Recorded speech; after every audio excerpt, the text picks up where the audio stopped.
JS타워 70층.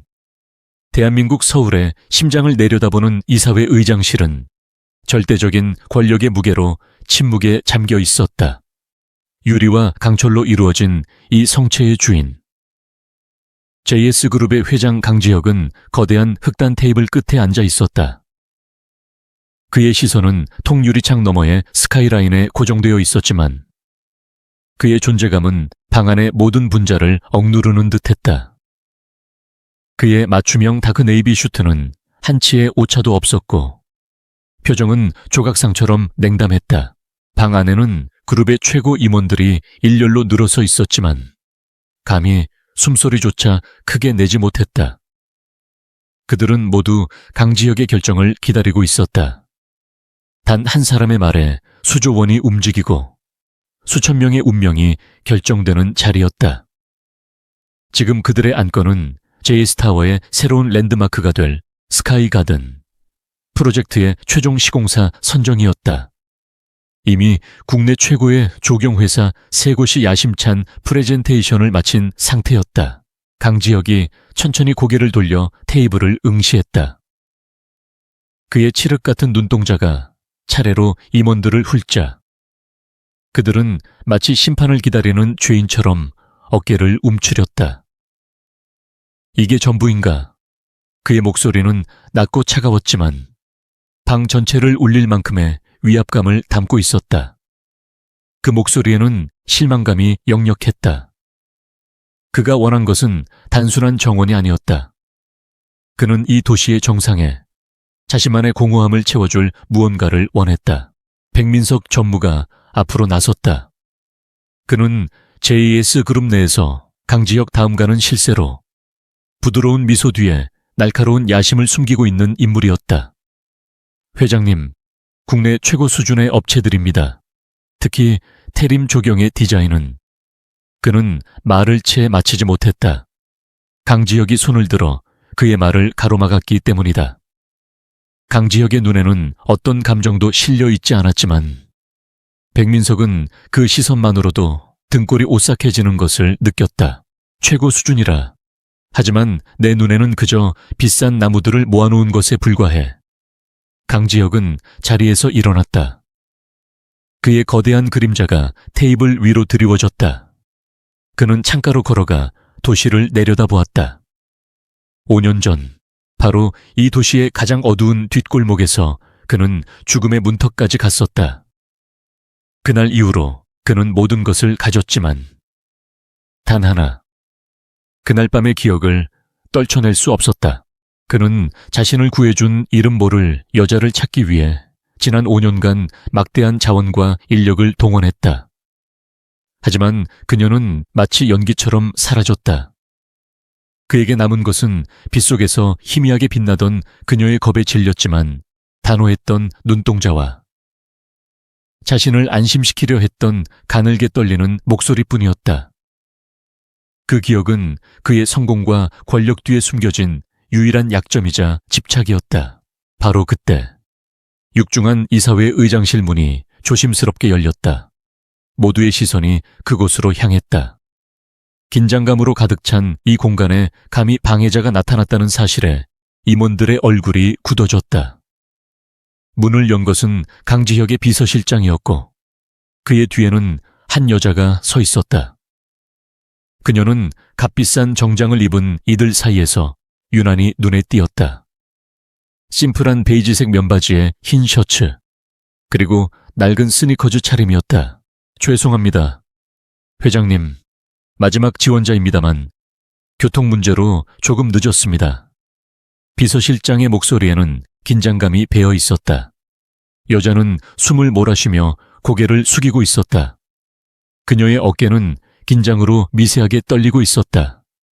백민석 전무가 콧방귀를 뀌며 중얼거렸다. 이런 중요한 자리에 지각이라니.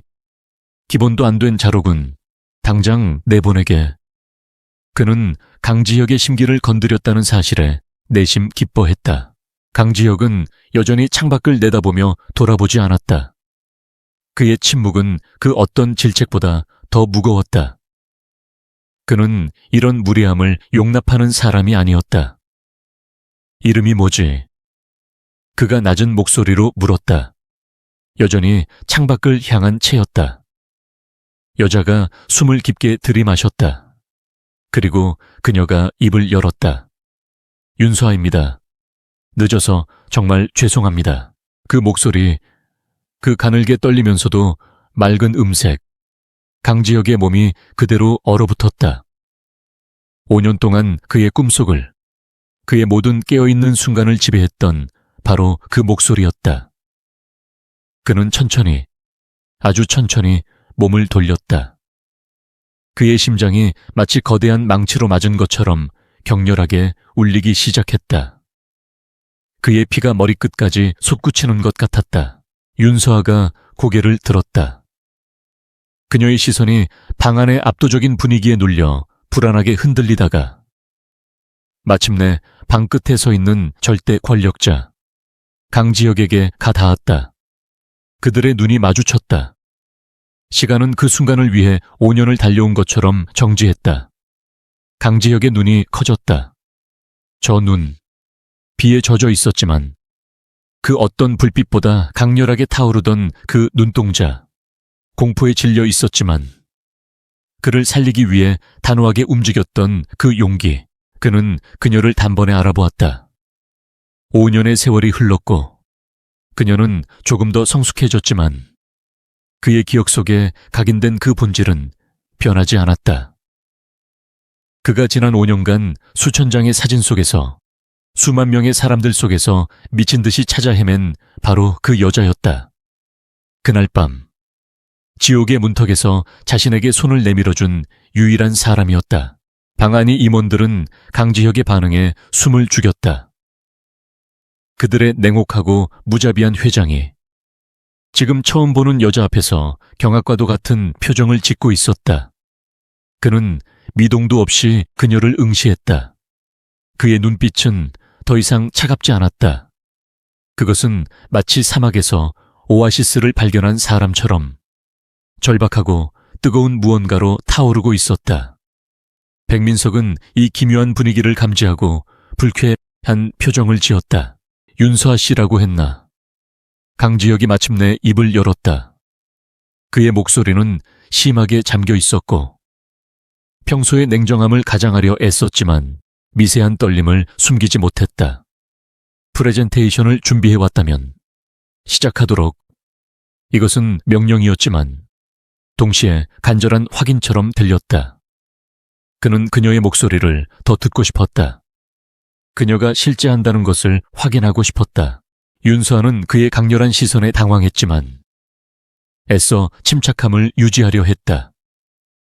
그녀는 이 기회가 자신에게 얼마나 중요한지 잘 알고 있었다. 그녀는 작은 USB를 테이블 단지에 꽂으며 심호흡을 했다. 제 프로젝트의 제목은 기억의 정원입니다. 단순한 휴식 공간이 아닌 이 타워의 심장부에서 사람들의 잊혀진 감각과 기억을 연결하는 공간을 제안합니다. 그녀가 말을 시작하자 강지혁은 다시 한번 확신했다. 목소리의 톤, 억양, 숨소리 하나까지도 그가 5년간 매일 밤 되뇌었던 그것과 일치했다. 그는 그녀의 디자인을 보고 있지 않았다. 그는 오직 그녀만을 보고 있었다.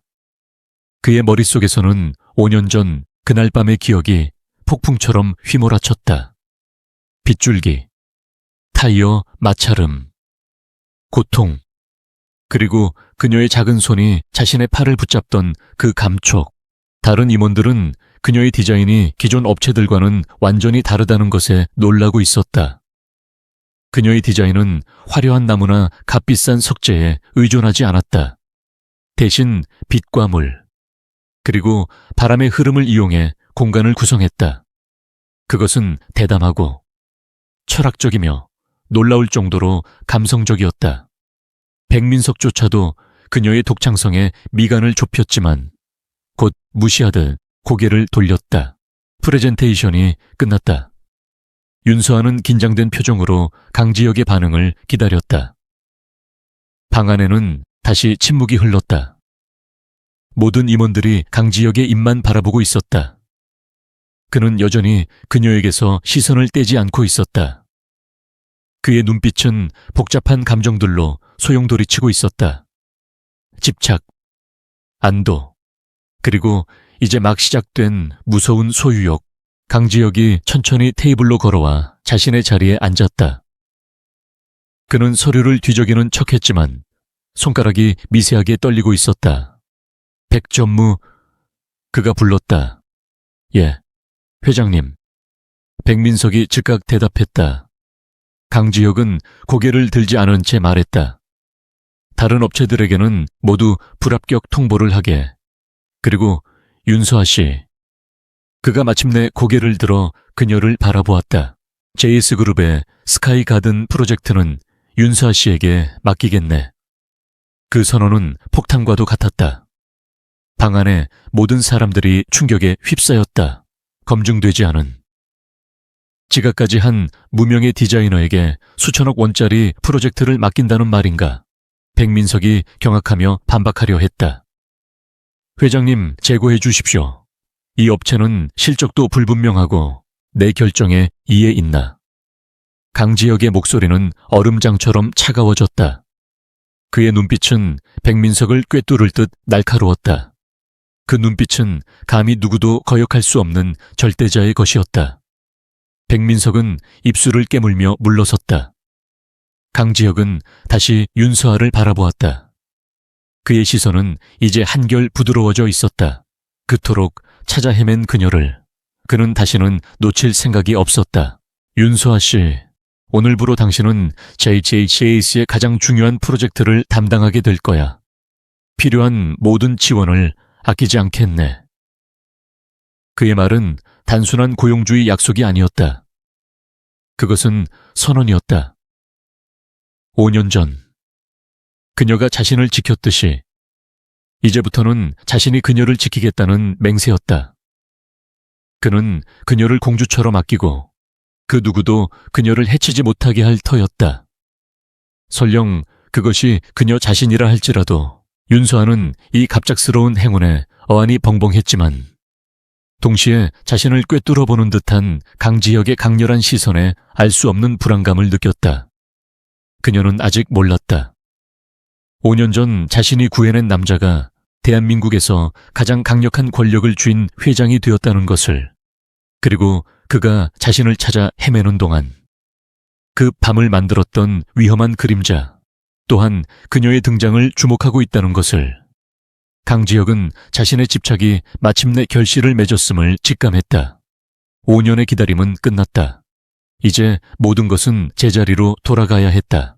5년 전, 모든 것의 시작이었던 그날 밤은 지독한 폭우가 쏟아지고 있었다. 서울 강남의 한복판이었지만 시간은 자정을 넘기고 있었고 거리는 인적이 드물었다. 강지혁은 JS그룹의 경영권을 두고 사촌 형제들과 피비린내 나는 전쟁을 치르고 있었다. 그는 회장이 아닌 강상무로 불리던 시절이었다. 위태로운 후계자 후보, 그의 발목을 잡으려는 적들이 사방에 도사리고 있었다. 그는 방금 이사회를 가장한 살벌한 전투를 마친 참이었다. 늦은 밤, 그는 지친 몸을 이끌고 자신의 차가 주차된 지하 5층 주차장으로 향했다. 축축하고 곰팡내 나는 공기가 폐부를 찔렀다. 비서와 경호원들을 모두 돌려보낸 것은 그의 오만함이자 실수였다. 그는 자신의 능력을 과신했고 적들의 절박함을 과소평가했다. 주차장은 불길할 정도로 조용했다. 오직 천장에서 물이 떨어지는 소리와 그의 구두굽 소리만이 울려 퍼졌다. 자신의 검은색 세단에 거의 다다랐을 때 강지혁은 본능적으로 위험을 감지했다. 공기의 흐름이 미묘하게 달라져 있었다. 그는 걸음을 멈추고 주위를 살폈다. 기둥 그림자 속에서 무언가가 움직였다. 누구냐? 그의 목소리는 낮고 날카롭게 울렸다. 대답 대신 세 개의 검은 그림자가 동시에 어둠 속에서 튀어나왔다. 그들은 소리 없는 암살자들처럼 움직였다. 복장은 평범한 작업복이었지만 그들의 손에는 둔탁한 금속 파이프와 날카로운 칼이 들려 있었다. 그들의 눈빛은 감정이 배제된 오직 임무를 완수하려는 자들의 것이었다. 강지혁은 즉각 방어 태세를 취했다.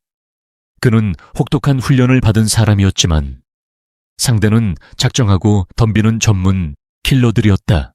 첫 번째 공격이 빗발쳤다. 강지혁은 몸을 날려 파이프를 피하고 상대의 팔을 꺾어버렸다. 뼈가 부러지는 소리가 주차장에 울렸다. 하지만 그 순간 두 번째 남자가 그의 옆구리를 파고들었다. 강지혁은 피했지만 칼날이 그의 팔을 깊게 스쳤다. 뜨거운 통증이 밀려왔다. 세 번째 남자가 그의 복부를 노리고 쇄도했다. 그는 처절하게 싸웠다. 두 명을 쓰러뜨렸지만 대가가 컸다. 팔에서는 피가 쏟아졌고 옆구리에는 깊은 자상을 입었다. 마지막 남은 자는 가장 노련했다. 그는 강지혁이 지쳐 비틀거리는 순간을 놓치지 않았다. 남자가 휘두른 쇠 파이프가 강지혁의 어깨를 강타했다. 쿵 하는 둔탁한 소리와 함께 그는 균형을 잃고 차가운 콘크리트 바닥에 쓰러졌다. 시야가 흐려졌다. 남자가 그에게 다가와 칼을 치켜들었다. 죽음이 눈앞에 있었다. 그 순간 강지혁의 머릿속을 스친 것은 분노나 공포가 아니었다. 그것은 허무함이었다.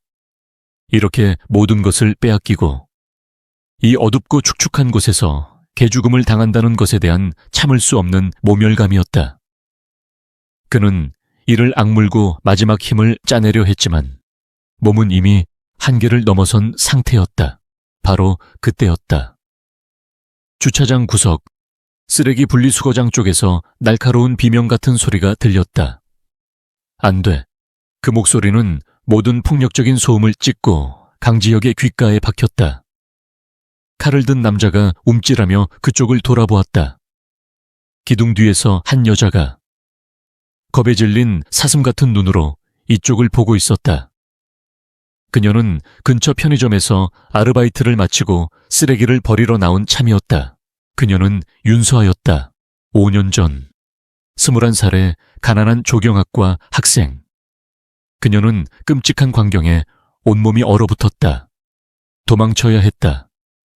하지만 그녀의 발은 바닥에 뿔이라도 내린 듯 움직이지 않았다. 그녀는 쓰러진 남자가 강지혁이 아직 살아있음을 보았다.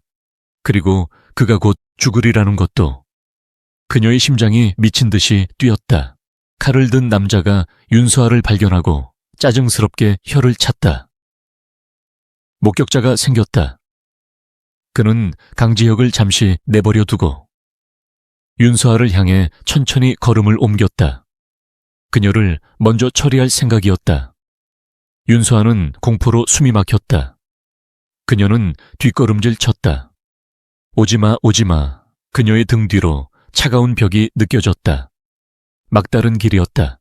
남자가 비웃으며 칼을 고쳐 잡았다. 윤서아의 눈이 절박하게 주위를 훑었다. 그녀의 시선이 벽에 붙어있는 거대한 고압 배전반에 꽂혔다. 위험. 고전압이라는 낡은 경고판이 붙어 있었다. 그리고 그 옆에는 비상용 소화기가 놓여 있었다. 그녀의 머릿속에서 무모한 생각이 스쳤다. 이판사판이었다. 남자가 그녀에게 손을 뻗으려는 순간 윤서아는 마지막 용기를 쥐어짰다. 그녀는 비명을 지르며 옆에 있던 무거운 금속재 소화기를 집어들었다. 하지만 그녀는 남자를 향해 그것을 뿌리지 않았다. 그녀는 온 힘을 다해 그것을 고압 배전반의 가장 취약해 보이는 부분을 향해 내리쳤다. 쾅 하는 거대한 금속성 파열음과 함께 상상조차 못한 일이 벌어졌다. 배전반이 박살나면서 푸른빛의 거대한 전기 아크가 튀었다. 펑 하는 작은 폭발음과 함께 주차장 전체의 조명이 일순간에 꺼졌다. 모든 것이 칠흑 같은 어둠에 잠겼다. 그리고 몇 초 후 건물의 모든 화재 경보기가 귀를 찢을 듯한 소리로 울리기 시작했다. 남자는 갑작스러운 섬광과 어둠, 그리고 경보음에 당황하여 비명을 질렀다. 젠장, 이게 무슨 짓이야. 그는 어둠 속에서 방향을 잃었다. 이것이 윤서아의 유일한 기회였다. 그녀는 더 이상 망설이지 않았다. 그녀는 어둠을 틈타 넘어져 있는 강지혁을 향해 달렸다. 그녀는 그가 어디에 쓰러졌는지 정확히 기억하고 있었다. 그녀는 피 냄새를 따라 그를 찾아냈다. 그는 거의 의식을 잃어가고 있었다. 일어나요, 제발. 그녀가 그의 팔을 잡아당겼다. 강지혁은 흐릿한 의식 속에서 자신을 잡아끄는 작은 손길을 느꼈다. 그는 본능적으로 그 손을 붙잡았다. 그녀는 가녀렸지만 필사적이었다. 그녀는 자신의 모든 체중을 실어 그를 일으켜 세웠다. 이쪽이에요. 빨리. 그녀의 목소리는 공포로 떨리고 있었지만 이상하게도 그를 안심시켰다. 그녀는 이 건물의 구조를 잘 알고 있었다. 그녀는 그를 부축한 채 주차장 구석에 있는 좁은 비상계단 통로로 그를 끌고 갔다. 킬러가 욕설을 내뱉으며 어둠 속에서 그들을 찾는 소리가 들렸다. 두 사람은 비상문 안으로 굴러떨어지듯 들어왔다. 문이 닫히자 시끄러운 경보음이 조금이나마 차단되었다. 좁은 통로 안은 비상등의 붉은 빛만이 깜박이고 있었다. 강지혁은 거친 숨을 몰아쉬며 벽에 기댔다. 그는 옆구리의 상처를 움켜쥐었다. 피가 손가락 사이로 계속 흘러나왔다. 그는 자신을 구해준 여자를 바라보았다. 붉은 비상등 불빛 아래 그녀의 얼굴은 빗물과 눈물, 그리고 공포로 얼룩져 있었다. 하지만 그녀의 눈동자는, 그 맑고 단호한 눈동자는 그 어떤 공포에도 가려지지 않고 선명하게 빛나고 있었다. 당신, 강지혁이 힘겹게 입을 열었다. 왜? 윤서아는 자신의 얇은 카디건을 벗어 그의 상처에 대고 세게 눌렀다. 말하지 마요. 피가 너무 많이 나요.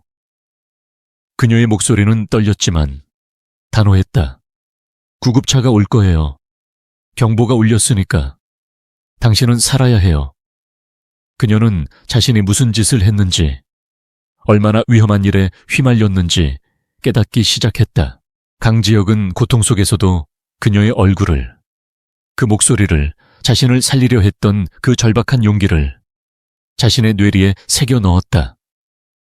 그는 그녀의 손목을 잡으려 했지만 힘이 들어가지 않았다. 이름이 그때였다. 밖에서 사이렌 소리가 희미하게 들려오기 시작했다.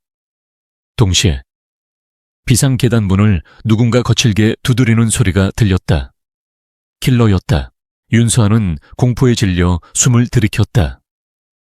그녀는 피 묻은 자신의 손을 내려다보았다. 그녀는 살인을 목격했다. 그리고 살인범의 얼굴을 보았다. 그들이 자신을 가만두지 않을 것이다. 도망쳐야 해. 그녀가 공포에 질려 중얼거렸다. 강지혁이 그녀를 붙잡으려 했다. 가지마, 위험해. 하지만 윤서아는 그의 손을 뿌리쳤다. 나 때문에 당신까지 위험해질 거예요. 저들이 내 얼굴을 봤어요.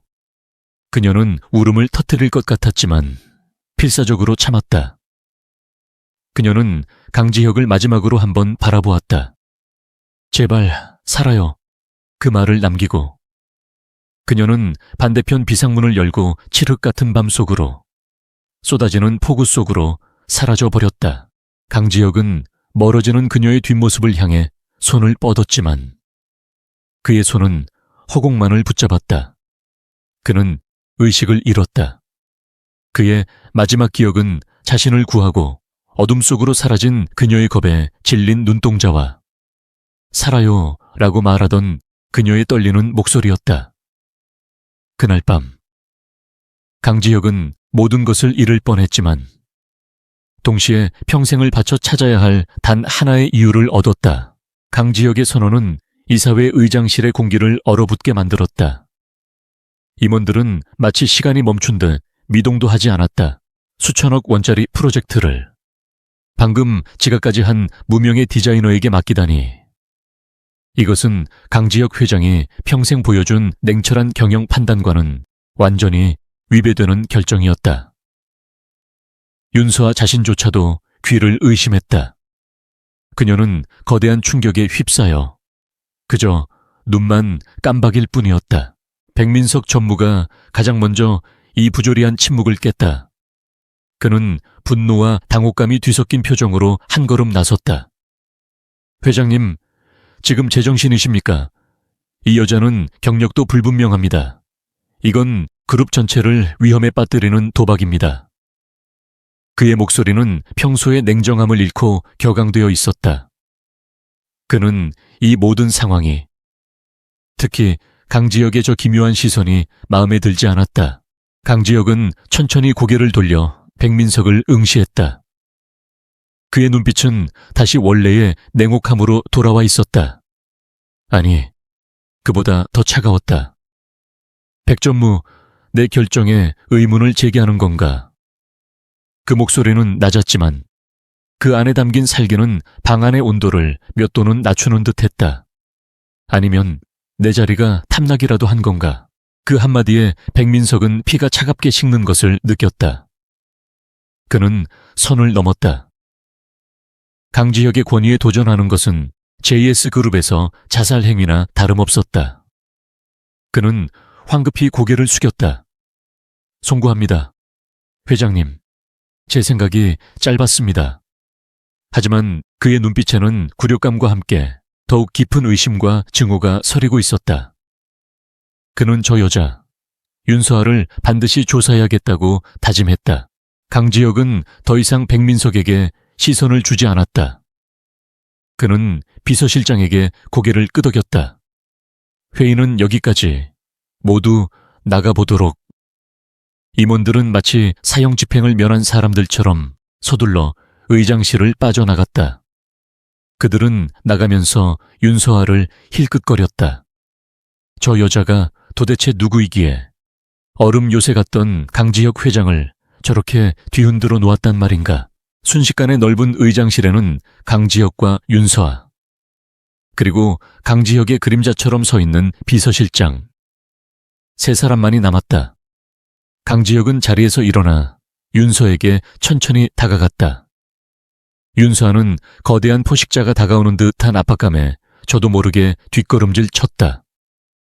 그녀의 등 뒤로 차가운 유리창이 느껴졌다. 더 이상 물러날 곳이 없었다. 강지혁은 그녀의 바로 앞에서 멈춰 섰다. 그는 5년 전과 마찬가지로 그녀를 내려다보았다. 그때는 자신이 피투성이로 쓰러져 있었지만 지금은 그가 이 도시의 정점에 서 있었다. 윤서아 씨. 그가 입을 열었다.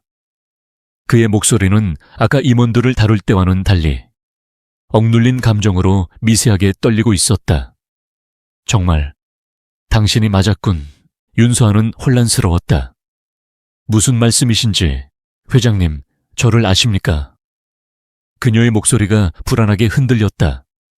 그녀는 이 남자를 기억하지 못했다. 5년 전 그날 밤, 그녀가 구한 남자는 어둠과 피로 범벅이 되어 얼굴을 제대로 볼 수 없었다. 그녀는 오직 그 남자가 살아남기를 바랐을 뿐. 그가 누구인지는 중요하지 않았다. 강지혁은 그녀의 질문에 대답하는 대신 비서실장에게 명령했다. 고 실장, 지금 즉시 최고 등급으로 전환하게. 윤서아 씨는 오늘부터 지타워 펜트하우스에서 머물게 될 거야. 필요한 모든 것을 준비해. 그의 말은 부드러웠지만 거절을 용납하지 않는 절대적인 명령이었다. 그는 그녀를 공주처럼 아끼기로 했고 그 시작은 그녀를 가장 안전한 자신의 성으로 옮기는 것이었다. 윤서아의 눈이 커졌다. 펜트하우스라고요, 회장님. 그럴 필요 없습니다. 저는 제 집이 있습니다. 그리고 프로젝트는 그녀는 이 터무니없는 호의 혹은 감시를 받아들일 수 없다. 것이었다.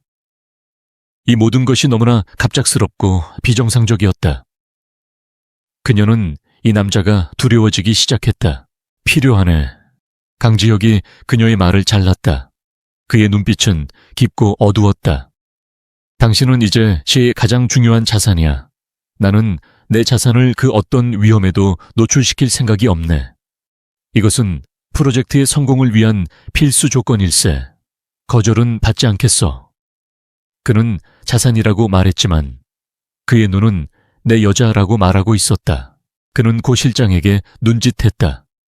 고 실장은 묵묵히 고개를 숙이고 윤서아에게 다가갔다. 윤서아 씨, 안내해드리겠습니다. 그는 정중했지만 그의 태도는 그녀의 의사를 묻는 것이 아니었다. 윤서아는 방광제로 의장실을 나와 전용 엘리베이터로 이끌렸다. 그녀는 마지막으로 강지혁을 돌아보았다. 그는 여전히 그 자리에 서서 유리창 너머로 그녀가 사라지는 모습을 지켜보고 있었다. 검은색 세단이 소리 없이 타워 지하 주차장을 빠져나왔다. 윤서아가 탄 차였다.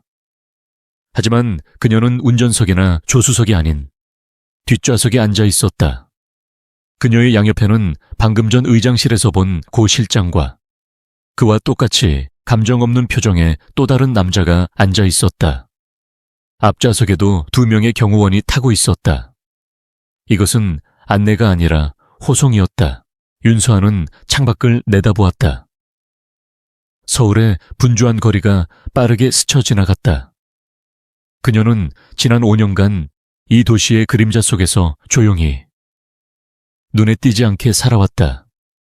작은 조경사무소에서 파트타임으로 일하며 자신의 이름조차 원래의 한지수에서 윤서아로 바꾸었다. 5년 전 그날 밤 킬러의 얼굴을 똑똑히 본 이후로 그녀의 삶은 도망의 연속이었다. 그런데 오늘 단 몇 시간 만에 모든 것이 뒤바뀌었다. 그녀는 대한민국에서 가장 높은 건물의 펜트하우스로 향하고 있었고 국내 최대 기업의 회장에게 직접 프로젝트를 받았다. 하지만 이 모든 화려함 속에서 그녀는 5년 전보다 더 끔찍한 공포를 느꼈다. 강지혁 회장, 그는 왜 자신에게 이렇게까지 하는가? 그가 혹시 그날 밤의 일을 알고 있는 것인가?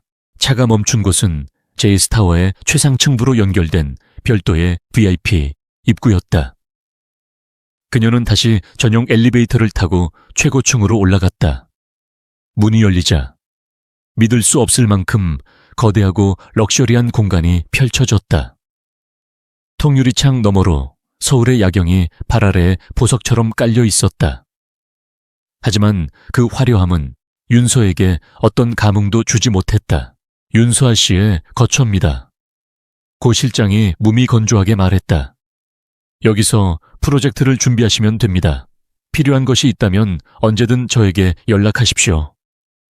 그는 그녀에게 새로운 스마트폰을 건넸다. 보안을 위해 앞으로 이 전화기를 사용해 주십시오. 외부와의 모든 연락은 이 기기를 통해 이루어집니다. 윤서아의 손이 차갑게 식었다. 이것은 명백한 감금이었다. 제 원래 전화기는요? 제 짐은? 그녀가 떨리는 목소리로 물었다. 이미 직원들이 윤서아 씨의 자택에서 필요한 물품들을 옮겨오고 있습니다. 불편함이 없도록 조치할 것입니다. 고 실장의 대답은 완벽하게 준비되어 있었다. 고 실장과 경호원들이 물러나고 펜트하우스의 육중한 문이 철컥 소리를 내며 닫혔다. 윤서아는 그 자리에 망연자실하게 서 있었다. 그녀는 유리창으로 다가가 아래를 내려다보았다. 수백 미터 아래의 도시가 장난감처럼 보였다. 그녀는 이 도시에서 가장 높은 곳에 있었지만 동시에 가장 깊은 감옥에 갇힌 기분이었다. 그녀는 손에 쥔 새로운 스마트폰을 바라보았다. 이것은 감시 장치일 것이다. 그녀는 거실을 둘러보았다. 모든 것이 최고급이었지만 그 어디에도 인간적인 따뜻함은 없었다. 이 넓은 공간에 그녀는 완벽하게 혼자였고 동시에 완벽하게 감시당하고 있었다. 그때 그녀의 머릿속에서 5년 전의 기억이 섬광처럼 되살아났다. 자신을 죽이려던 남자의 그 차가운 눈빛, 목격자가 생겼군. 그 목소리, 그녀는 그들을 피해 5년을 숨어 지냈다. 그런데 강지혁 회장이 나타났다. 그가 자신을 보호하기 시작했다. 왜? 공포가 그녀의 심장을 올가매기 시작했다. 강지혁 회장의 그 강렬한 집착, 어린 시선이 떠올랐다. 그는 자신을 자산이라고 불렀다. 그녀는 깨달았다. 강지혁은 자신을 알아본 것이다.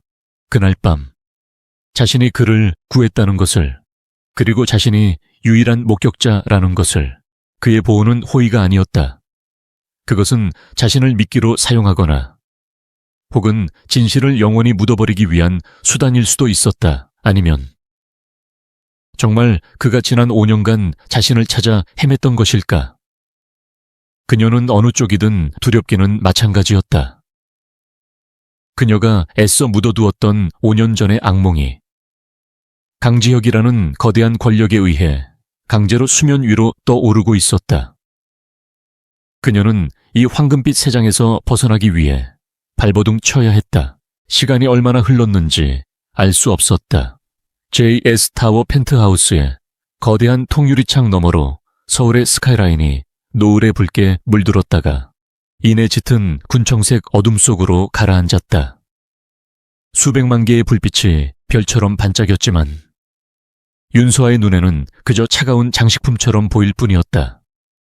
그녀는 몇 시간째 대리석 바닥 한가운데에 미동도 없이 서 있었다. 이 거대하고 호화로운 공간은 감옥 그 이상도 이하도 아니었다. 그녀의 원래 이름은 윤서아가 아니었다. 한지수. 그것이 5년 전 평범한 조경학과 학생이었던 그녀의 이름이었다. 그날 밤 피투성이의 남자를 구하고 공포에 질려 도망친 후 그녀의 삶은 송두리째 무너졌다. 며칠 후 그녀는 자신이 목격했던 킬러 중 한 명과 길거리에서 우연히 마주쳤다. 그는 그녀를 알아보지 못했지만 그녀는 그 얼음장 같은 눈빛을 단번에 알아보았다. 그 순간 한지수는 죽었다. 그녀는 모든 것을 버리고 도시를 떠났다. 이름을 바꾸고 외모를 조금 바꾸고 과거의 흔적을 철저히 지웠다. 윤서아라는 이름으로 그녀는 지난 5년간 그림자처럼 살아왔다. 사람들의 눈에 띄지 않기 위해, 그저 생존하기 위해 발버둥 쳤다. 그녀가 JS그룹의 프로젝트에 지원한 것은 아이러니하게도 마지막 발악이었다. 더 이상 이렇게 숨어 살 수 없다는 절박함, 자신의 재능을 이대로 썩힐 수 없다는 마지막 희망이었다. 그런데 그 희망이 그녀를 가장 깊은 절망으로 다시 끌고 들어왔다. 강지혁 회장. 그는 그녀를 단번에 알아보았다. 그녀는 그의 눈빛을 잊을 수 없었다. 5년 전 그 밤, 붉은 비상등 아래에서 고통스럽게 자신을 올려다보던 그 남자의 눈빛. 이제는 절대적인 권력과 무서운 집착이 더해져 있었다. 그는 그녀가 한지수라는 것을, 그날 밤의 유일한 목격자라는 것을 알고 있었다. 그녀는 이 황금빛 감옥을 둘러보았다. 모든 것이 최고급이었지만 그 어느 곳에도 그녀의 물건은 없었다. 그녀가 아끼던 낡은 스케치북, 부모님의 유품인 작은 사진첩, 그녀의 과거와 현재를 증명하는 모든 것이 사라졌다. 고 실장의 말대로 필요한 물품이 옮겨지고 있었지만 그것은 그녀의 선택이 아니었다. 그녀의 삶 자체가 강지혁의 통제에 놓이고 있었다. 윤서아는 거실 벽에 걸린 거대한 스마트 스크린으로 다가갔다. 그녀는 인터넷에 접속하려 했다. 한지수 실종이나 5년 전 주차장 살인 미수 사건에 대해 검색해보고 싶었다. 하지만 화면에는 보안 등급에 따라 접근이 제한됩니다 라는 메시지만이 떠올랐다. 그녀는 새로 받은 스마트폰을 확인했다. 전화번호부에는 오직 고 실장과 비상 연락망 2개의 번호만 저장되어 있었다. 그녀는 현관문으로 달려갔다. 육중한 문에는 복잡한 디지털 잠금 장치가 달려 있었다. 그녀가 문을 열려고 시도하자 차가운 기계음이 울렸다. 경고, 승인되지 않은 접근입니다. 보안팀이 출동합니다. 윤서아는 공포에 질려 손을 뗐다. 그녀는 완벽하게 갇혔다. 그녀는 무너지듯 바닥에 주저앉았다. 숨이 가빠지기 시작했다. 5년 전 킬러에게 쫓기던 그 밤의 공포가 다시 그녀의 전신을 덮쳤다. 그때는 어둠 속으로 도망칠 수라도 있었다. 하지만 지금은 이 눈부시게 밝은 감옥에서 한 발짝도 나갈 수 없었다. 강지혁 회장이 만든 이 보호는 5년 전 그 킬러들보다 더 치밀하고 무서운 덫이었다. 도대체 왜 그녀를 이렇게까지 가두는 것인가? 단순히 자신을 구해준 것에 대한 보답이라면 이렇게까지 할 필요는 없었다. 그가 자신을 자산이라고 불렀던 말이 귓가에 맴돌았다. 그는 그녀의 증언이 필요한 것일까? 아니면 그녀의 존재 자체가 그에게 위협이 되는 것일까? 5년 전 그를 죽이려 했던 자들이 아직 잡히지 않은 것이 분명했다. 그렇다면 강지혁은 자신을 보호하는 것이 아니라 자신을 미끼로 사용하려는 것일 수도 있었다. 그 위험한 그림자들을 다시 수면 위로 끌어내기 위한 미끼. 그 생각이 들자 그녀는 온몸이 얼음장처럼 차가워지는 것을 느꼈다. 그녀는 거대한 권력 다툼의 한가운데 가장 약한 볼모로 던져진 것이었다. 그녀는 고 실장에게 전화를 걸었다. 신호음이 한번 울리기도 전에 그가 받았다. 필요한 것이 있으십니까? 윤서아 씨. 그의 목소리는 감정 한 조각 없이 평탄했다. 나가고 싶어요. 여기서 나갈래요. 이 프로젝트 안 하겠어요. 그녀가 절박하게 외쳤다. 수화기 너머에서는 잠시 침묵이 흘렀다. 그리고 들려온 것은 고 실장의 목소리가 아니었다. 그건 안 되겠네. 윤서아 씨, 낮고 위압적인 강지혁의 목소리였다. 그녀의 모든 통화가 그에게로 연결되고 있었다. 윤서아는 공포에 질려 스마트폰을 떨어뜨릴 뻔했다. 그는 어디에나 있었다. 이 방의 모든 벽에 그의 귀와 눈이 달려 있는 것 같았다. 당신은 도대체 누굽니까? 그녀가 떨리는 목소리로 물었다. 왜 나한테 이러는 거예요? 강지혁의 목소리는 여전히 차분했지만 그 밑바닥에는 억누른 분노 같은 것이 느껴졌다. 나는 당신이 5년 전에 구해준 남자야. 그리고 당신을 5년 동안 찾아 헤맨 남자지. 그의 목소리가 스피커를 통해 방 전체에 울려 퍼졌다. 당신은 몰랐겠지만 그날 밤 이후로 당신은 이미 내 세상의 일부가 되었어. 그가 말을 이었다. 그리고 이제 당신을 찾았으니 다시는 내 시야에서 벗어나는 일은 없을 거야. 프로젝트는 거절할 수 없어. 당신이 유일하게 안전할 수 있는 곳은 바로 여기. 내 옆뿐이니까. 윤서아는 절망했다. 이것은 보호가 아니었다. 이것은 소유욕이었고 집착이었다. 싫어요. 나는 당신의 소유물이 아니에요. 제발 나를 내버려둬요. 그녀가 비명을 질렀다. 나는 지난 5년 동안 충분히 고통받았어요. 당신이 나를 다시 그 지옥으로 끌어들일 권리는 없어요. 전화기 너머로 강지혁의 거친 숨소리가 들렸다. 그는 분노를 참고 있는 듯 했다. 잠시 후 그가 다시 입을 열었다.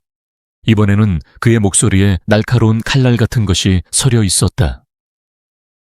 권리라. 좋아. 그렇다면 선택지를 주지. 그가 말했다. 하나는 내 보호 아래 여기서 안전하게 프로젝트를 진행하는 것. 다른 하나는 지금 당장 이 문을 열고 나가는 것.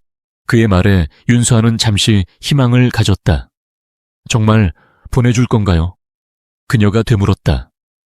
물론, 하지만 명심하게 당신이 이 문을 나가는 순간 나는 더 이상 당신을 보호하지 않아. 아니, 못하는 게 아니라 안 하는 거야. 그리고 5년 전 당신을 쫓던 자들이 당신이 다시 세상 밖으로 나왔다는 걸 아는 데는 하루도 차에 걸리지 않을 거야. 그의 말은 잔인한 협박이었다. 그는 그녀가 얼마나 두려워하는지 정확히 알고 있었다. 당신은 악마야. 그녀가 증오에 찬 목소리로 속삭였다. 강지혁은 낮게 웃었다. 악마가 될지 수호천사가 될지는 전적으로 당신의 선택에 달렸어. 윤서아 씨, 나는 당신을 공주처럼 아끼고 싶지. 세장 속에 가두고 싶은 게 아니었어. 하지만 당신이 원한다면 기꺼이 이 세장을 더 견고하게 만들 수밖에. 그는 일방적으로 전화를 끊었다. 방 안에는 다시 정막이 찾아왔다. 윤서아는 차가운 바닥에 무력하게 주저앉아 눈물을 흘렸다. 그녀에게는 선택권이 없었다. 5년 전의 그림자에서 벗어나기 위해 그녀는 강지혁이라는 더 거대하고 위험한 그림자 속으로 들어가는 것 외에는 방법이 없었다. 그녀의 도망은 끝났다. 이제부터는 생존을 위한 투쟁이 시작될 터였다. 제2의 타워 68층 백민석 전무의 집무실은 강지혁의 공간과는 정반대의 분위기를 풍겼다. 강지혁의 방이 현대적이고 차가운 권력의 정점이라면 백민석의 방은 묵직한 고목 가구와 고풍스러운 가죽 장정의 서적들로 채워져 있어 마치 수세대에 걸쳐 권력을 세습해온 귀족의 서재 같았다. 하지만 이 고상한 취향 뒤에는 그의 뒤틀린 야망과 잔인함이 숨겨져 있었다. 그는 창가에 서서 손에 든 브랜디잔을 천천히 흔들고 있었다. 호박색 액체가 유리잔을 타고 흐르는 모습을 무심히 바라보았지만 그의 머릿속은 오늘 낮에 있었던 이사회의 충격적인 장면으로 가득 차 있었다. 강지혁, 그 피도 눈물도 없는 인간이 고작 이름도 모르는 여자의 하나 때문에 이성을 잃었다. 그것은 단순한 변덕이나 즉흥적인 결정이 아니었다. 백민석은 강지혁과 10년 넘게 경쟁하며 그를 봐왔다. 그것은 집착이었다. 5년을 묵힌 광기 어린 집착, 윤서아라. 백민석이 잔을 들이켜며 낮게 읊조렸다. 독한 술이 그의 식도를 태우고 내려갔다. 그 이름은 생소했다. 하지만 강지혁의 반응은 생소하지 않았다.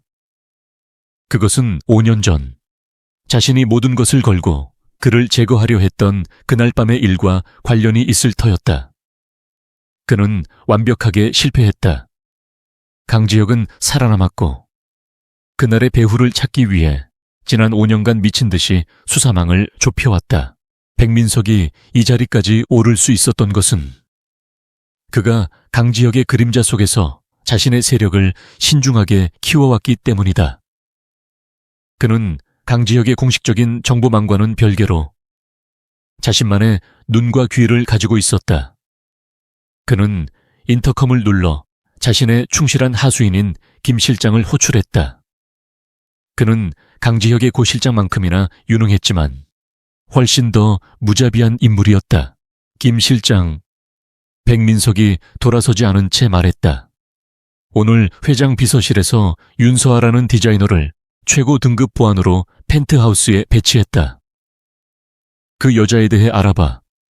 공식적인 루트가 아니라 우리가 가진 라인을 총동원해서 태어난 순간부터 지금까지 그녀가 숨쉰 모든 기록을 가져와. 김 실장은 그림자처럼 서서 고개를 숙였다. 어떤 점에 중점을 두고 조사할까요? 그의 목소리는 감정을 읽을 수 없었다. 백민석이 천천히 돌아섰다. 그의 얼굴은 부드러운 미소 대신 싸늘한 냉소로 뒤덮여 있었다. 5년 전 그날 강지혁 회장 피습 사건과 관련된 모든 것을 김 실장의 눈썹이 미세하게 꿈틀했지만 그는 아무것도 묻지 않고 방을 나갔다. 백민석은 다시 창밖을 내다보았다.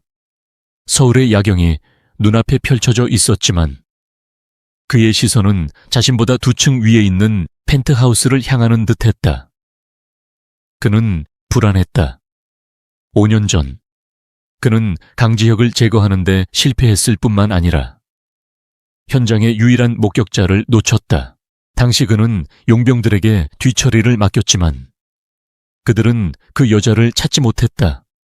그들은 겁에 질린 여자의 하나가 어둠 속으로 사라졌고 어차피 얼굴도 제대로 못 봤을 거라며 대수롭지 않게 보고했다.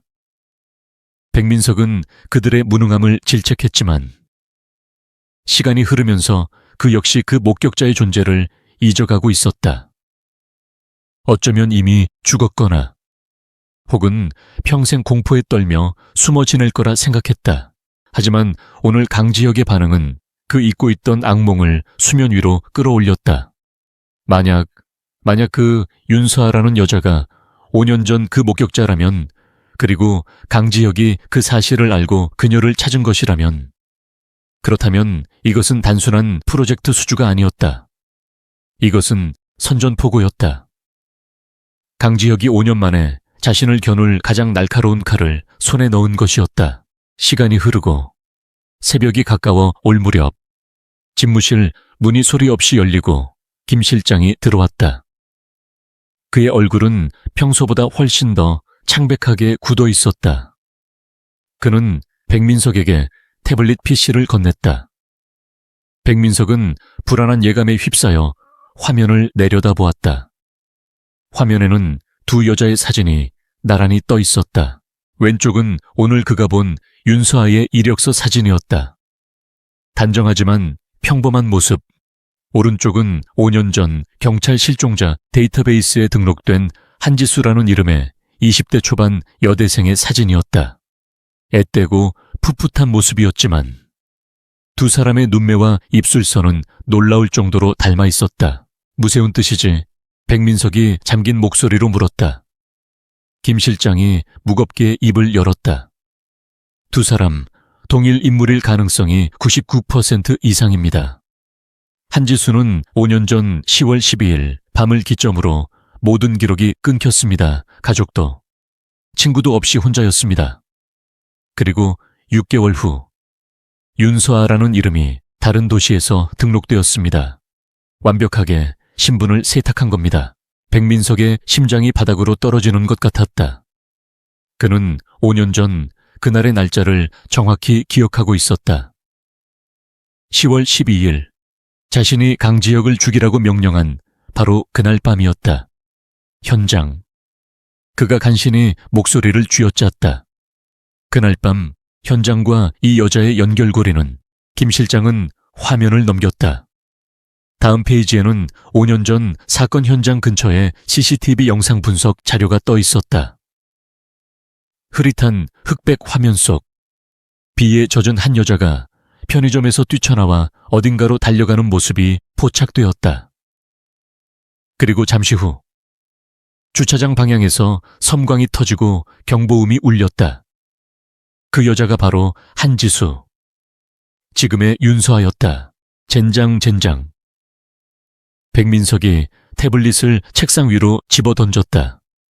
유리가 박살나는 소리가 방 안에 울려 퍼졌다. 5년 동안 숨어있던 유령이, 그것도 가장 최악의 타이밍에 가장 강력한 보호자의 손에 이끌려 돌아왔다. 강지혁이 5년 동안 찾아 헤맨 여자가, 그를 구해준 은인이자 동시에 자신을 지옥으로 보낼 유일한 목격자였다. 모든 것이 명확해졌다. 강지혁이 왜 그 여자에게 그토록 집착하는지, 왜 그녀를 보자마자 이성을 잃었는지, 왜 그녀를 당장 자신의 펜트하우스라는 초롱성으로 옮겼는지. 그것은 단순한 보호가 아니었다. 그것은 자신을 향한 복수의 서막이었다.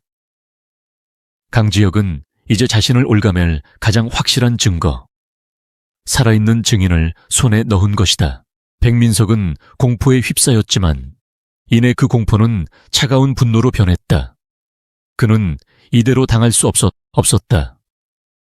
그가 10년을 공들여 쌓아 올린 탑을 저 여자의 하나 때문에 무너뜨릴 수는 없었다. 강지혁이 그 여자를 보호하고 있다면 그 보호막을 뚫고서라도 그녀를 제거해야 했다. 오히려 잘된 일일지도 몰랐다. 5년 동안 숨어있던 쥐가 드디어 덫 안으로 들어온 것이다. 김 실장. 백민석의 목소리는 얼음장처럼 차가워졌다. 5년 전에 고용했던 그림자들, 아직도 일 처리하나? 그림자는 그가 고용한 암살 전문 용병팀의 코드네임이었다. 김 실장은 잠시 망설이다 대답했다. 연락은 가능합니다. 하지만 전무님, 펜트하우스입니다. 회장의 직속 경호팀이 24시간 삼엄하게 지키고 있습니다. 접근 자체가 불가능합니다. 백민석이 피 묻은 미소를 지었다. 그는 아까 깨진 태블릿 조각에 베인 손을 내려다보았다. 강지혁이 그 여자를 공주처럼 아낀다고 했지. 하지만 공주도 정원 산책은 해야 하지 않겠나. 그는 김 실장에게 다가가 포로 셔츠 깃을 바로잡아 주었다. 윤서아는 스카이 가든 프로젝트의 책임자야. 그녀가 평생 그 방 안에만 틀어박혀 있을 것 같나. 그의 눈빛이 뱀처럼 번뜩였다. 그 여자가 펜트하우스 밖으로 나오는 모든 순간을 감시해. 그녀가 먹는 것, 마시는 것, 만나는 사람, 모든 것을, 그리고 강지혁의 보호막에서 단 1미터라도 벗어나는 그 찰나의 순간을 노려. 이번에는 절대 실수해선 안 돼. 5년 전의 실수를 만회할 기회는 이번 한 번뿐이야. 그는 김 실장을 내보내고 다시 브랜디병을 집어들었다. 강지혁이 그 여자를 5년 동안 찾아 헤맸다고 이제 그 5년의 기다림이 얼마나 허무하게 끝나는지 보여줄 차례였다. 그는 강지혁이 그토록 아끼는 공주를 바로 그 왕의 눈앞에서 처참하게 짓밟아버릴 계획을 세우기 시작했다. 윤서아가 펜트하우스에 갇힌 지 사흘째 되는 날이었다. 시간은 마치 늪에 빠진 것처럼 더디고 무겁게 흘러갔다. 그녀는 강지혁이 제공한 최고급 음식에 거의 손을 대지 않았다. 잠은 얕고 불규칙했으며 5년 전의 악몽이 끊임없이 그녀를 괴롭혔다. 그녀의 유일한 저항은 침묵과 거부였다. 스카이가든 프로젝트를 위해 준비된 최첨단 워크스테이션은 차가운 먼지만 쌓여가고 있었다. 그녀는 강지혁의 전화를 받지 않았다. 고 실장이 정중하게 문을 두드려도 대답하지 않았다.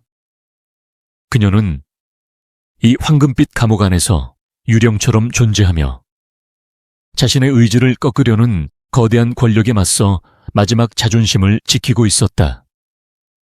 그녀는 강지혁의 인형이 되기를, 혹은 그의 위험한 게임에 사용되는 미끼가 되기를 거부했다. 그녀는 그가 자신에게 질려서 포기하고 떠나주기를 바랐다. 하지만 강지혁은 그런 종류의 남자가 아니었다. 그는 5년을 기다린 남자였다.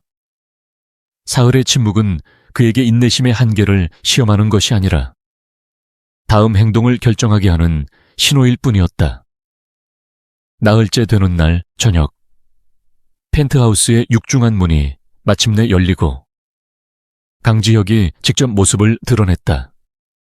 그는 저녁 식사가 차려진 트레이를 들고 온고 실장과 함께였다.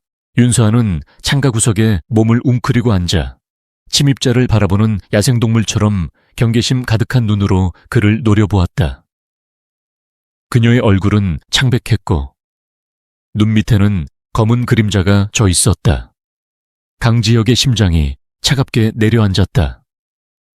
그가 5년간 상상했던 재회는 이런 모습이 아니었다.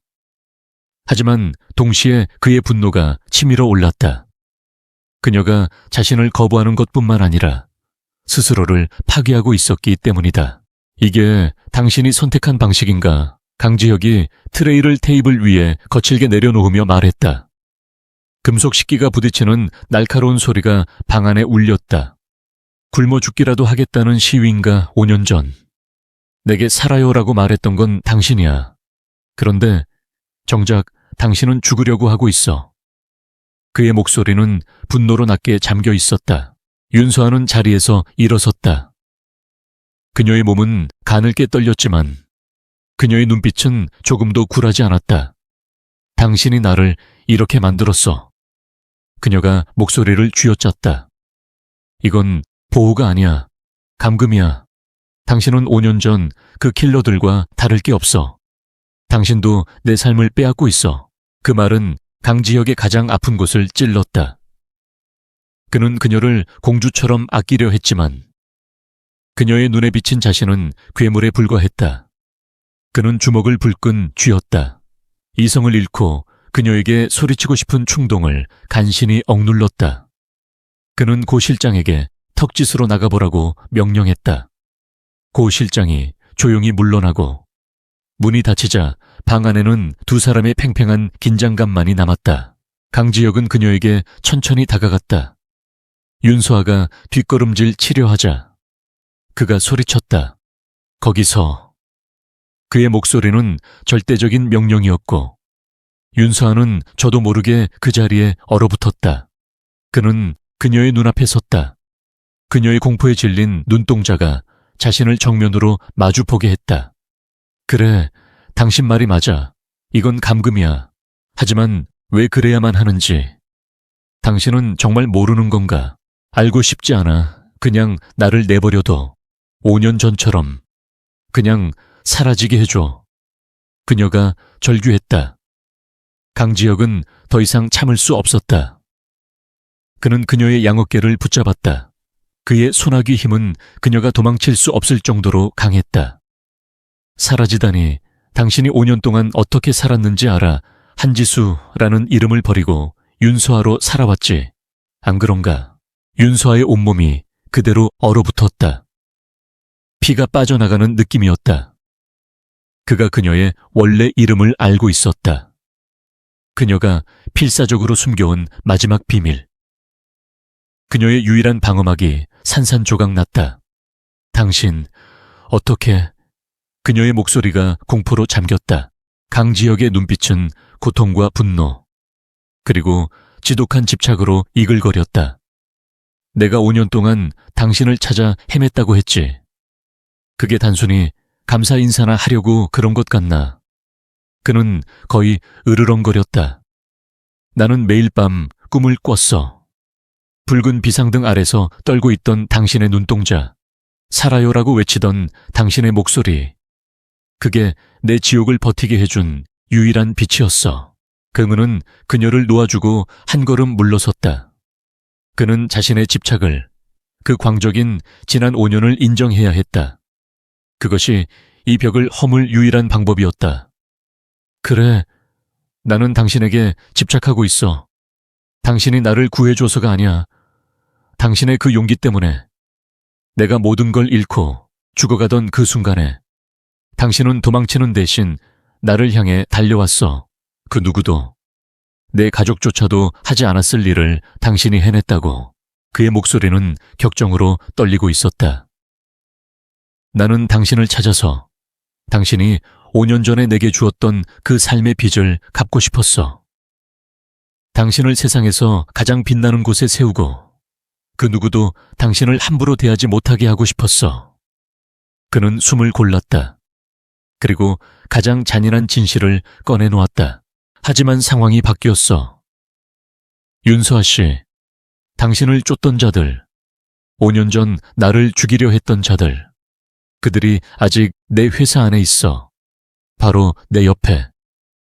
윤서아의 얼굴이 하얗게 질렸다.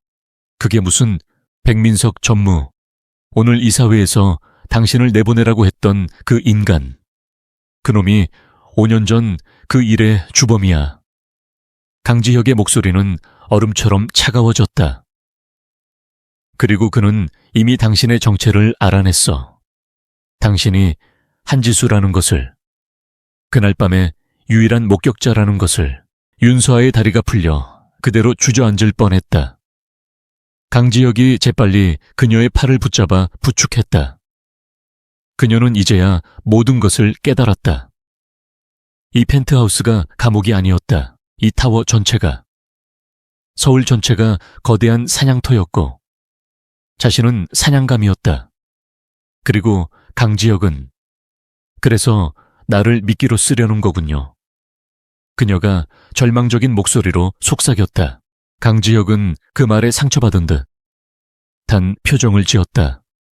그는 그녀를 소파에 조심스럽게 앉혔다. 믿기 내가 5년을 찾아 헤맨 여자를 그 짐승 같은 놈들 앞에 미끼로 던져줄 것 같나. 그는 그녀의 앞에 무릎을 꿇었다. 절대 권력자인 그가 처음으로 누군가에게 눈높이를 맞추었다. 나는 당신을 지키려는 거야. 내 방식이 거칠고 당신을 두렵게 한다는 거 알아. 하지만 이게 내가 아는 유일한 방법이야. 백민석은 당신이 살아있다는 걸 알았으니 반드시 당신을 제거하려 할 거야. 당신이 지금 이 문을 나서는 순간 당신은 24시간도 버티지 못해. 그의 시선은 절박했다. 윤서아는 혼란스러웠다. 그녀는 평생을 도망쳐왔다. 하지만 이제 도망칠 곳은 없었다. 그녀의 눈에 눈물이 고였다. 공포 때문이기도 했지만 자신을 지키기 위해 이렇게까지 집착하는 남자의 진심을 어렴풋이 느꼈기 때문이기도 했다. 그녀의 두려움이 그의 거칠지만 진실된 보호 본능 앞에서 조금씩 무너져 내리고 있었다. 왜 나예요? 그녀가 흐느끼며 물었다. 나는 그냥 도망치고 싶었을 뿐이에요. 왜 하필 나여야 해요? 강지혁은 손을 뻗어 그녀의 뺨에 흐르는 눈물을 조심스럽게 닦아주었다. 5년 만에 처음으로 닿은 그의 손길은 불처럼 뜨거웠다. 당신이어야만 했으니까. 그가 낮게 속삭였다. 이제 도망은 끝났어. 서아야, 당신은 더 이상 도망칠 필요 없어. 내가 당신을 지킬 거야. 무슨 일이 있어도. 그는 그녀의 손을 잡았다. 그 손은 여전히 떨리고 있었지만 조금 전처럼 그를 밀어내지는 않았다. 그러니 일을 시작해. 그가 말했다. 그의 목소리는 다시 회장의 것으로 돌아왔지만 그 안에는 따뜻함이 담겨 있었다. 당신의 기억의 정원, 그 디자인을 봤어. 그것이 내가 지난 5년간 찾던 대답이었어. 이 차가운 빌딩 숲에 당신의 정원이 필요해. 그는 그녀의 손을 잡고 그녀를 워크스테이션으로 이끌었다. 윤서아는 그의 손에 이끌려 자리에서 일어났다. 그녀는 여전히 두려웠다. 백민석이라는 보이지 않는 적이, 그리고 자신을 지키려는 이 위험한 남자가. 하지만 그녀는 더 이상 혼자가 아니었다. 그녀는 마침내 자신의 운명과 마주서기로 결심했다. 그녀는 워크스테이션의 전원을 켰다. 화면이 밝아지며 스카이 가든의 복잡한 설계도가 떠올랐다. 그녀의 싸움은 이제 막 시작된 것이었다. 강지혁이 쳐놓은 견고한 울타리 안에서 윤서아의 시간은 새로운 리듬을 찾기 시작했다. 펜트하우스는 더 이상 감옥이 아니었다. 그것은 세상에서 가장 안전한 요새이자 그녀의 모든 창의력을 쏟아붓는 전쟁 지휘 본부가 되었다.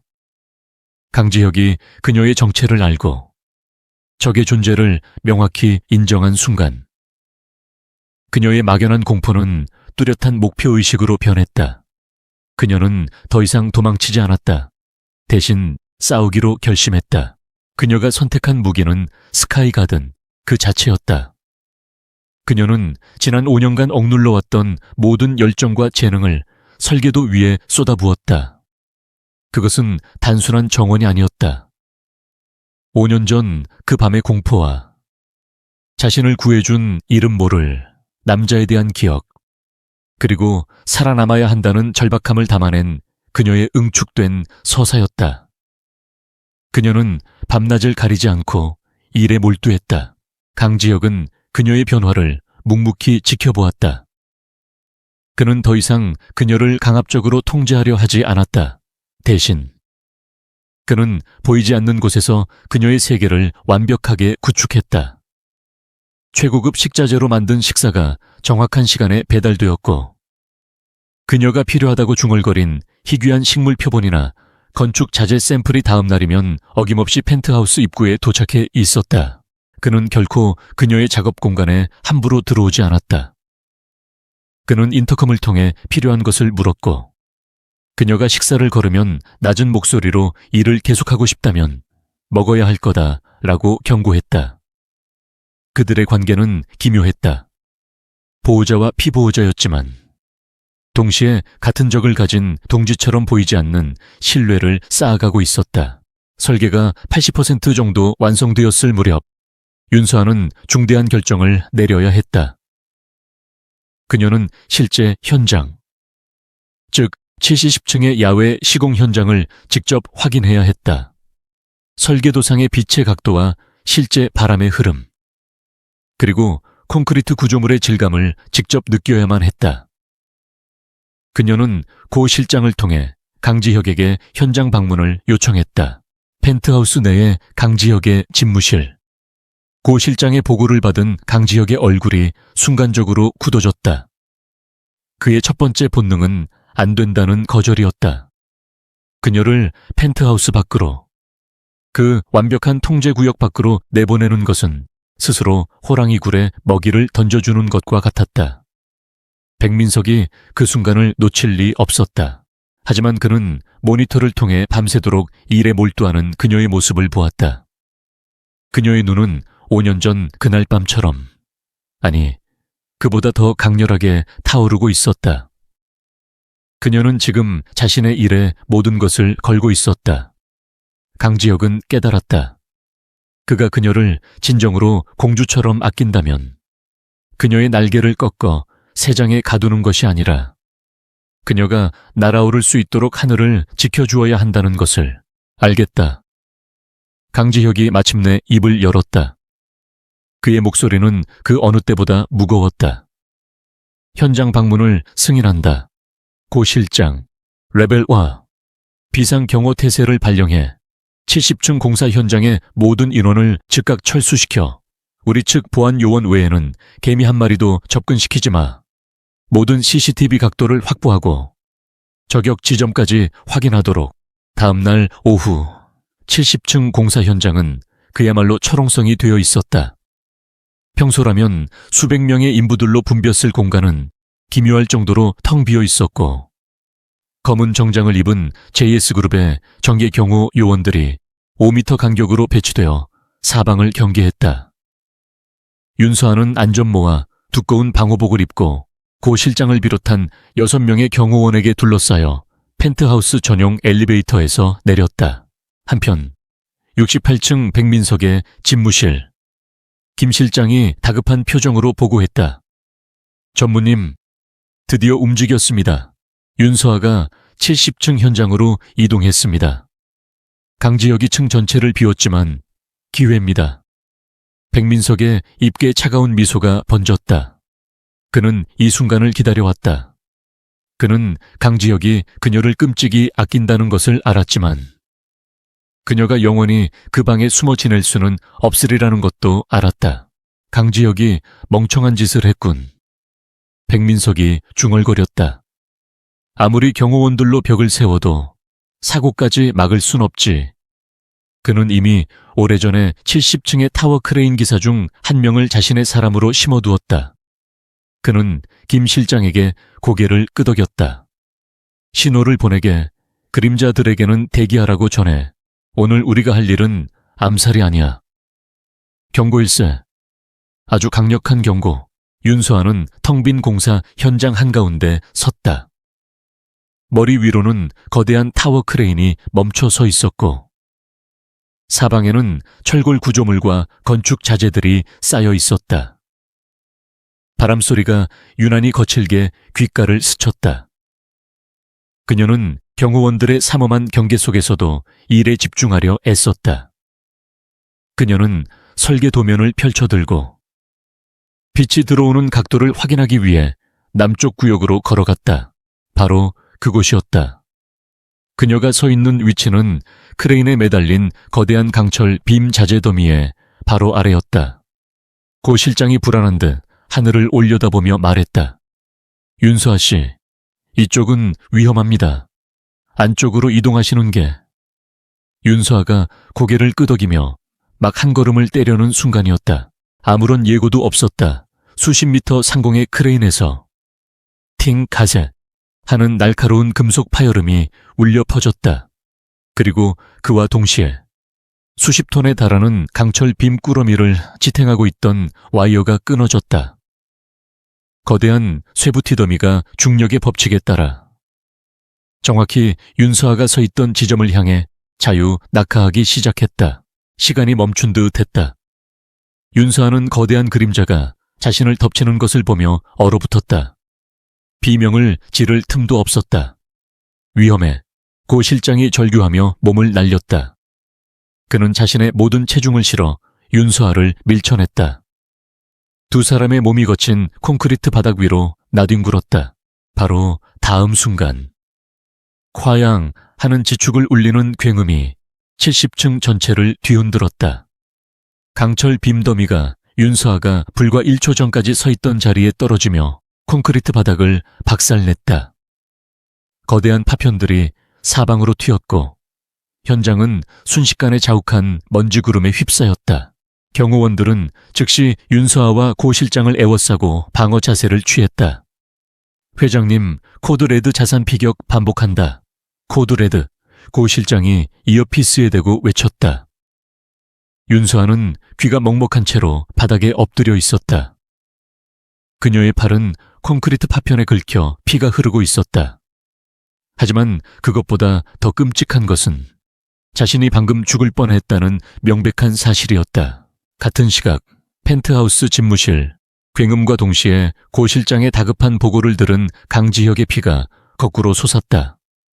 그의 눈이 분노로 붉게 충혈되었다. 당장 그녀를 펜트하우스로 복귀시켜 의료팀 대기시켜. 그는 책상 위에 모든 것을 팔로 휩쓸어 버렸다. 모니터와 서류들이 바닥으로 처참하게 쏟아졌다. 백민석, 강지혁이 짐승처럼 으르렁거렸다. 감히 내 것을 건드려 그가 5년을 찾아 헤맨, 그가 지키겠다고 맹세한 여자를 바로 자신의 건물 안에서 죽이려 들어. 이것은 경고가 아니었다. 이것은 선전포고였다. 몇 분 후 펜트하우스 문이 열리고 경호원들에게 둘러싸인 윤서아가 돌아왔다. 그녀는 충격으로 온몸을 떨고 있었고 팔에서는 피가 흐르고 있었다. 강지혁은 이성을 잃고 달려가 그녀를 붙잡았다. 그는 그녀의 어깨를 붙잡고 상처를 살폈다. 그의 손은 분노로 떨리고 있었지만 그녀를 만지는 손길은 깃털처럼 조심스러웠다. 어디 다친 데는 말해. 그가 격앙된 목소리로 물었다. 윤서아는 창백한 얼굴로 그를 올려다보았다. 그녀의 눈에는 공포 대신 차가운 분노가 서리고 있었다. 괜찮아요. 고 실장님이 구해해 줬어요. 그녀는 떨리는 다리로 겨우 버티고 섰다. 당신 말이 맞았어요. 그들이 정말로 나를 죽이려 했어요. 강지혁은 그녀의 팔에 난 상처를 바라보았다. 그 붉은 피가 그의 마지막 이성의 끈을 끊어버렸다. 그는 그녀를 안아 일으켜 소파에 조심스럽게 앉히고 대기하고 있던 의료팀에게 눈짓했다. 그리고 그는 고 실장에게 얼음처럼 차가운 목소리로 명령했다. 오늘부로 이 펜트하우스는 전시 상황에 돌입한다. 윤서아 씨는 내 허락 없이는 단 한 발짝도 이 방을 나갈 수 없어. 외부에서 들어오는 모든 음식과 물품은 내가 직접 검수한다. 그는 창가로 걸어가 68층을 향해 살기 어린 시선을 던졌다. 그리고 고 실장, 스카이가든, 프로젝트는 중단하지 않아. 오히려 더 빨리 진행시켜. 필요한 모든 인력과 자재는 70층으로 직접 공수한다. 이 건물 전체를 요새로 만들어서라도 나는 이 정원을 완성시킬 거야. 그것은 백민석을 향한 대답이었다. 네가 내 공주를 위협한다면 나는 그녀를 위해 철로 만든 성을 지어 올리겠다. 그리고 그 성이 완성되는 날 너를 그 아래에 묻어버리겠다. 강지혁의 분노는 하늘을 찔렀고 진짜 전쟁은 이제 막 시작되고 있었다. 70층의 사고는 모든 것의 분수령이 되었다. 강지혁의 분노는 펜트하우스를 넘어 JS그룹 전체에 보이지 않는 신경망을 흔들었다. 펜트하우스는 완벽한 요새가 되었고 동시에 백민석을 향한 복수의 심장부가 되었다. 강지혁은 더 이상 5년 전의 배후를 추측하는데 그치지 않았다. 그는 증거를 원했다. 백민석의 숨통을 법적으로 그리고 공개적으로 끊어놓을 수 있는 반박 불가능한 증거. 그는 고 실장과 함께 자신의 직속 내부 감사팀을 소집했다. 이들은 JS그룹의 회계나 감사를 맡는 평범한 팀이 아니었다. 그들은 강지혁이 그룹을 장악하는 과정에서 직접 선발한 전직 국정원 요원, 금융범죄 수사관, 그리고 화이트 해커들로 구성된 그의 사병, 애쉬빙 조직이었다. 그들은 오직 강지혁에게만 충성했다. 강지혁의 집무실은 거대한 작전 상황실로 변했다. 오늘부로 우리는 5년 전 내가 강 상무였던 시절의 피습 사건을 전면 재수사한다. 그의 목소리는 얼음장 같았다. 목표는 하나, 백민석 전무다. 그의 알리바이, 자금 흐름, 통신 기록, 그가 그날 마신 커피 한 잔까지 모든 것을 다시 파헤쳐 팀원들은 일사불란하게 움직였다. 그들은 5년 전의 방대한 데이터를 다시 수면 위로 끌어올렸다. 그동안 강지혁은 백민석이 배후라고 확신은 했지만 백민석은 너무나 교묘하게 흔적을 지웠다. 그의 알리바이는 완벽했다. 그는 그날 밤 부산지사에서 열린 만찬에 참석한 것으로 되어 있었다. 하지만 이제 강지혁에게는 5년 전에는 없었던 가장 강력한 무기가 있었다. 세호아 씨, 강지혁이 펜트하우스 거실에서 창밖을 보며 굳어있던 윤서에게 다가갔다. 그녀는 사고의 충격에서 아직 완전히 벗어나지 못했지만 그의 목소리를 듣고 천천히 돌아섰다. 그녀의 눈에는 더 이상 공포가 아닌 도끼 어린 결의가 서려 있었다. 괜찮나? 그가 물었다. 살아있어요. 그녀가 짧게 대답했다. 강지혁은 그녀의 그 강인함에 잠시 말을 잃었다. 그는 그녀를 이곳으로 데려와 위험에 빠뜨렸지만 동시에 그녀는 그 위험 속에서 5년 전의 용기를 되찾고 있었다. 당신의 도움이 필요해. 5년 전 그날 밤, 당신이 본 것, 모든 것이 필요해. 그는 그녀를 자신의 집무실로 데려갔다. 그곳에는 전문 몽타주 수사관이 대기하고 있었다. 윤서아는 눈을 감았다. 지난 5년간 그녀를 괴롭혔던 그 악몽을 이제는 스스로 정면으로 마주해야 할 시간이었다. 그녀는 끔찍했던 기억을 하나씩 꺼내놓기 시작했다. 어둠 속에서 칼을 들고 다가오던 남자의 얼굴. 눈이 작고 날카로웠어요. 뱀 같았죠. 왼쪽 눈썹에 희미한 흉터가 있었어요. 그리고 그가 나를 잡으려 할 때 그의 손목 안쪽에 전갈 모양의 문신을 봤어요. 그녀의 증언은 구체적이고 날카로웠다. 5년의 공포가 그 이미지를 그녀의 뇌리에 화석처럼 새겨 넣은 것이었다. 몽타주가 완성되고 강지혁의 팀은 즉시 그 얼굴을 전 세계의 용병 및 범죄자 데이터베이스와 대조하기 시작했다. 동시에 백민석의 5년 전 행적을 파헤치던 팀이 첫 번째 균열을 발견했다. 회장님, 한 요원이 보고했다. 백 전무의 5년 전 알리바이에 구멍이 있습니다. 그는 분명 부산 만찬에 참석했습니다. 하지만 만찬이 끝난 밤 10시부터 서울에서 피습 사건이 발생한 자정 사이 2시간 동안 그의 공식적인 행적이 비어 있습니다. 그리고 이상한 자금 흐름이 발견되었습니다. 화면에 복잡한 차트가 떠올랐다. 백민석은 그날 밤 부산에서 개인 카드가 아닌 제3자의 차명 계좌를 통해 거액의 현금을 인출했다. 그리고 그 돈은 다음 날 유령 회사로 보이는 한 법인의 계좌로 입금되었다. 그 법인의 이름은 섀도우 솔루션이었다. 5년 전에는 단순한 페이퍼 컴퍼니로 보였던 이름이었다. 바로 그때 몽타주를 분석하던 팀에서 외침이 터져나왔다. 찾았습니다. 그들이 화면에 띄운 사진은 윤서아가 설명한 남자와 정확히 일치했다. 왼쪽 눈썹의 흉터, 그리고 전갈 문신. 그의 이름은 이반이었고 그림자들 The Shadows이라는 코드네임으로 활동하는 동유럽 출신의 용병이었다.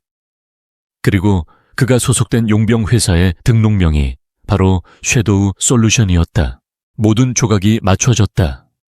백민석은 부산에서 알리바이를 만들고 차명 계좌로 돈을 준비했다. 그리고 섀도우 솔루션 소속의 용병 이반이 강지혁을 공격했다. 윤서아는 그 이반의 얼굴을 본 목격자였다. 백민석이 그녀를 죽이려 하는 이유가 명백해졌다. 이것만으로는 부족해. 강지혁이 냉정하게 말했다. 이건 5년 전의 일이야. 백민석은 발뺌할 거다. 현재와의 연결고리가 필요해. 그는 70층의 크레인 사고를 떠올렸다. 어제 사고를 일으킨 크레인 기사, 그놈의 계좌를 털어. 명령은 즉시 실행되었다. 그리고 그곳에서 결정적인 증거가 나왔다. 크레인 기사는 사고가 일어나기 불과 3일 전 거액의 현금을 입금받았다. 그 돈의 출처는 또 다른 유령 회사였지만 그 회사의 자금 흐름을 역추적하자 놀랍게도 섀도우 솔루션과 연결되어 있었다. 백민석은 5년 전과 동일한 자금줄을 이용해 현재의 범죄를 저지른 것이다. 짐승 같은 놈, 꼬리 하나 자르지 않고 같은 방식을 썼군. 강지혁이 비웃었다. 그는 자신의 적이 얼마나 오만했는지 깨달았다. 백민석은 강지혁이 5년 전의 일을 이렇게까지 파헤칠 줄은, 그리고 그 핵심 증인이 살아 돌아올 줄은 상상도 못했을 것이다. 마지막 쐐기가 필요했다. 지금 당장 백민석과 김 실장의 모든 동선을 감시해. 그들이 이반이나 섀도우 솔루션과 접촉하는 순간을 잡아내. 강지혁이 명령했다. 그리고 그 증거는 예상보다 빨리 잡혔다. 바로 그날 밤 백민석의 하수인인 김 실장이 호텔 지하 주차장에서 누군가를 만나는 장면이 감시망에 포착되었다. 상대방은 모자를 깊게 눌렀었지만 고화질 카메라에 그의 손목이 스치듯 잡혔다. 그곳에는 선명한 전갈 문신이 새겨져 있었다. 5년 전의 킬러 이반이었다. 그는 백민석의 경고를 실패한 후 직접 뒤처리를 하기 위해 김 실장을 만난 것이다. 강지혁은 집무실 스크린에 떠있는 모든 증거들을 말없이 바라보았다. 윤서아의 증언, 킬러 이반의 신원, 5년 전과 현재를 잇는 백민석의 자금 흐름, 그리고 김 실장과 이반의 접촉 증거, 모든 퍼즐이 완벽하게 맞춰졌다. 그는 5년을 기다려온 복수의 칼을 마침내 손에 쥔 것이다. 그는 윤서아를 돌아보았다. 그녀 역시 화면을 보고 있었다. 이제 남은 것은 마지막 사냥뿐이었다. 모든 증거가 강지혁의 손아귀에 들어왔다. 그의 펜트하우스 집무실, 거대한 스크린 위에는 백민석의 5년간의 범죄 행각이 붉은 선으로 복잡하게 연결되어 있었다. 그것은 거미줄이었고 이제 거미를 사냥할 시간이었다.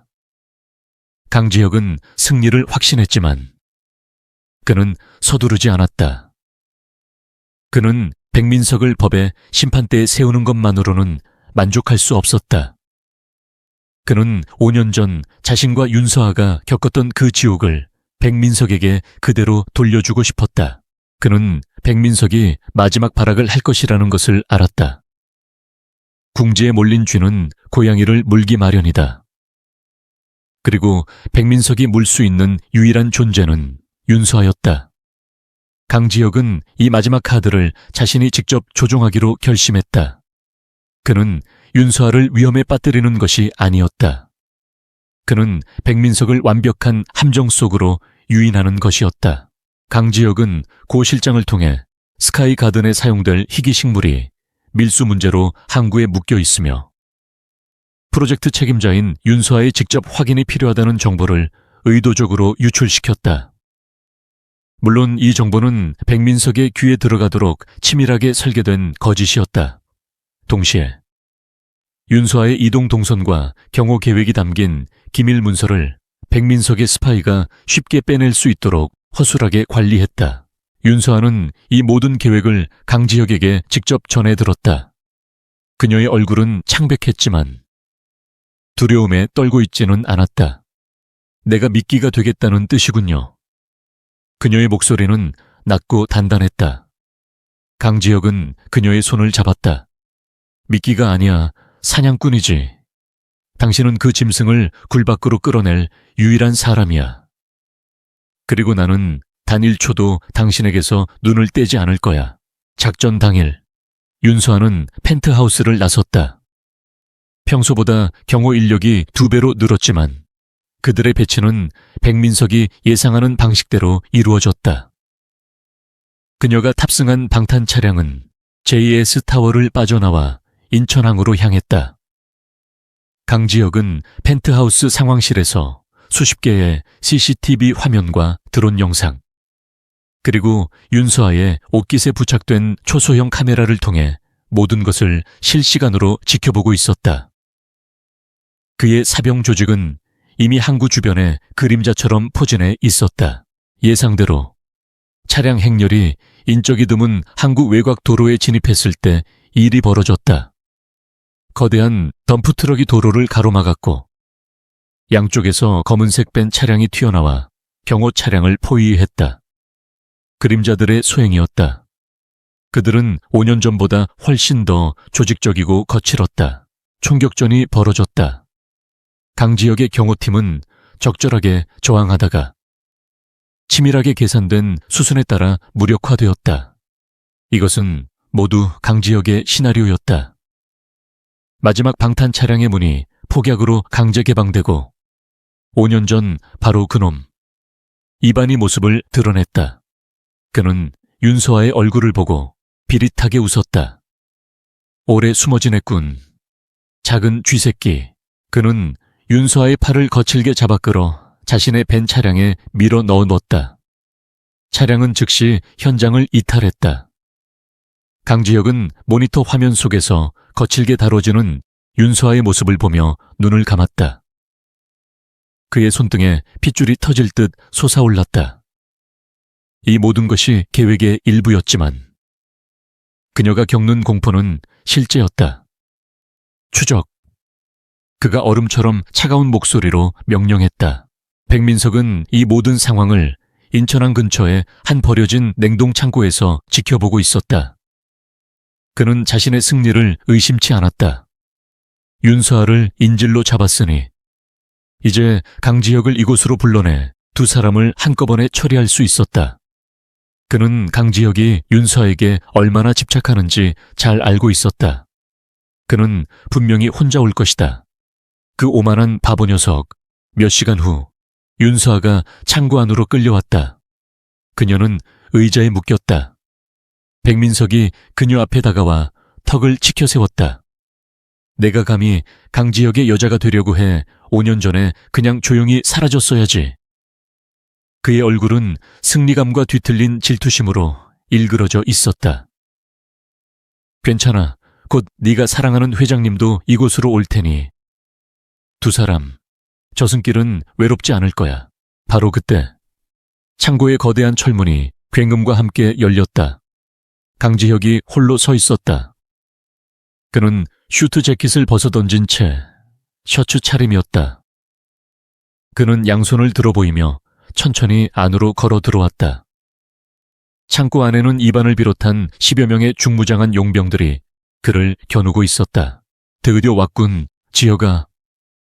백민석이 환호성을 질렀다. 네가 그토록 아끼는 공주님을 구하러 온 건가? 네가 5년 동안 찾아 헤맨 여자가 바로 내 손에 죽게 생겼는데 기분이 어때? 그는 윤서아의 머리에 총구를 겨누었다. 강지혁은 백민석에게서 시선을 떼지 않고 조용히 말했다. 그 여자를 찾은 게 아니야. 너를 찾고 있었지. 민석아. 그의 목소리는 이상할 정도로 차분했다.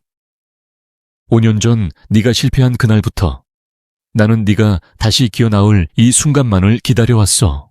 백민석이 비웃었다. 입만 살았군. 지금 네가 할 수 있는 건 아무것도 없어. 무릎 꿇어 네가 그토록 경멸하던 나에게 무릎 꿇고 목숨을 구걸해. 강지혁은 천천히 한쪽 무릎을 꿇었다. 하지만 그의 눈빛은 굴복한 자의 것이 아니었다. 그것은 사냥감이 함정에 완벽하게 걸려들었을 때의 포식자의 눈빛이었다. 네온 항상 그랬지.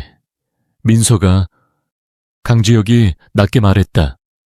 항상 내 뒤에 있었고 항상 내 것을 탐냈어.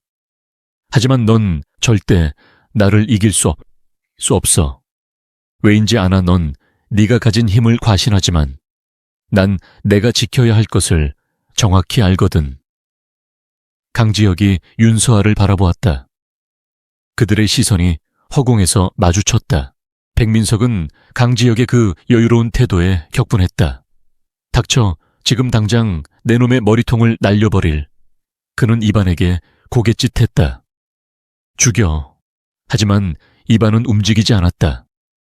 뭐 하는 거야? 당장 쏘라고. 백민석이 소리쳤다. 이반은 총을 든 채 불안한 눈빛으로 창고 천장을 둘러보고 있었다. 그는 못 쏴. 강지혁이 무릎을 꿇은 채로 일어섰다. 이미 끝났거든. 강지혁이 손목시계의 버튼을 눌렀다. 그 순간 창고 전체가 지옥으로 변했다. 창고 천장과 사방의 벽에 숨겨져 있던 수십 개의 고강도 서치라이트가 일제히 켜지며 용병들의 눈을 멀게 했다. 동시에 귀를 찢는 듯한 고주파음이 창고 전체를 울렸다. 케으악. 용병들이 눈과 귀를 감싸쥐고 비명을 질렀다. 그들이 혼란에 빠진 찰나 창고의 모든 입구에서 검은 전투복을 입은 강지혁의 사병 조직이 섬광탄과 함께 쏟아져 들어왔다. 그들은 기계처럼 정확하고 무자비하게 용병들을 제압해 나갔다. 이 모든 것이 불과 10초 만에 일어났다. 백민석은 이 믿을 수 없는 광경에 완전히 이성을 잃었다. 그는 자신이 함정에 빠졌다는 것을 깨달았다. 그는 비명을 지르며 마지막 발악으로 윤서아의 머리에 겨누었던 총의 방아쇠를 당겼다. 같이 죽자. 탕전 총성이 울렸다. 하지만 총알은 윤서에게 닿지 않았다. 총성이 울리기 직전 강지혁이 짐승 같은 속도로 몸을 날렸다. 그는 백민석을 덮치는 대신 윤서아가 묶인 의자를 자신의 몸으로 감싸 안고 옆으로 굴렀다. 총알이 그의 어깨를 스치고 지나갔다. 찢어지는 듯한 고통이 밀려왔지만 그는 신음소리 하나 내지 않았다. 그는 피를 흘리는 팔로 윤서아의 결박을 풀었다. 그의 팀원들이 이미 백민석을 바닥에 내리꽂고 제압한 후였다. 모든 상황이 종료되었다. 창고 안에는 고주파음 대신 백민석의 절망적인 울부짖음만이 울려 퍼졌다. 강지혁은 윤서아를 품에 안고 일으켜 세웠다. 그는 그녀의 얼굴을 감쌌다. 그녀는 공포에 질려 있었지만 무사했다. 괜찮아. 강지혁이 거친 숨을 몰아쉬며 말했다. 그의 어깨에서 피가 흘러내려 그녀의 뺨에 묻었다. 다 끝났어, 서아야. 그는 그녀를 자신의 품에 단단히 끌어안았다. 5년 전 그녀가 자신을 구했던 그 밤처럼 이제는 자신이 그녀를 완벽하게 지켜낸 것이다. 백민석은 자신의 오만함과 집착 때문에 자신이 판 무덤에 스스로 묻히고 말았다. 창고 안을 가득 채웠던 굉음과 총성, 그리고 날카로운 고주파음이 마침내 멎었다. 자욱하게 피어오른 연기 사이로 강지혁은 오직 윤서아만을 자신의 품에 단단히 껴안고 있었다. 그의 왼쪽 어깨에서 흘러내린 선홍색 피가 그녀의 하얀 셔츠를 붉게 물들였지만 그는 마치 고통을 전혀 느끼지 못하는 듯했다. 그의 모든 신경은 오직 그녀가 자신의 품 안에서 안전하게 숨쉬고 있다는 그 안도감에만 집중되어 있었다. 뒤늦이 지혁씨. 그녀가 떨리는 목소리로 그의 이름을 불렀다. 피. 또다시 그가 자신 때문에 피를 흘리고 있었다. 5년 전 그날 밤 자신을 구해달라며 애원하던 그가 아닌 자신을 지키기 위해 기꺼이 총알을 막아선 그의 모습에 윤서아는 심장이 찢어지는 듯했다. 괜찮아, 스쳤을 뿐이야. 강지혁이 그녀를 안심시켰다. 그는 5년 전 그녀가 자신에게 했던 말, 살아요라는 그 절박했던 외침을 떠올렸다. 이제 그 말을 자신이 그녀에게 돌려줄 차례였다. 고 실장과 검은 전투복을 입은 강지혁의 팀원들이 창고 내부를 완벽하게 장악했다. 바닥에 처참하게 엎드려 제압당한 백민석은 더 이상 JS그룹의 세련되고 냉철한 전무가 아니었다. 그는 모든 것을 잃은 패배자의 몰골로 이성을 잃고 울부짖고 있었다. 강지혁 내놈이 감히 이게 끝일 것 같아. 그의 악에 바친 목소리가 울렸지만 강지혁과 윤서아는 그를 돌아보지도 않았다. 그들의 길고 길었던 5년 전의 밤은 바로 이 순간 끝났다. 창고 밖으로 사이렌 소리가 요란하게 울리며 강지혁의 법무팀과 연락을 받고 출동한 경찰 특공대가 들이닥쳤다. 그들은 이미 완벽하게 제압된 용병들과 모든 증거가 담긴 태블릿을 들고 기다리던 고 실장을 마주하고는 당혹감을 감추지 못했다. 백민석은 자신이 판 함정에 스스로 걸어 들어왔을 뿐만 아니라 그 함정이 법적인 증거로 완벽하게 채워진 철창이었음을 깨닫고 절망했다. 그날 밤의 사건은 대한민국 재계 전체를 뒤흔들었다. JS그룹의 2인자 백민석 전무가 5년 전 강지혁 회장 살인, 미수 및 현직 디자이너 납치, 살인 교사 혐의로 긴급 체포되었다. 언론은 벌집을 쑤신 듯 들끓었다. JS그룹의 주가는 폭락의 위기에 처했지만 강지혁은 흔들리지 않았다. 그는 병원에서 어깨 치료를 받자마자 피가 묻은 셔츠도 갈아입지 않은 채 긴급 기자회견을 자청했다. 그는 카메라 플래시 세례 앞에서 모든 진실을 밝혔다.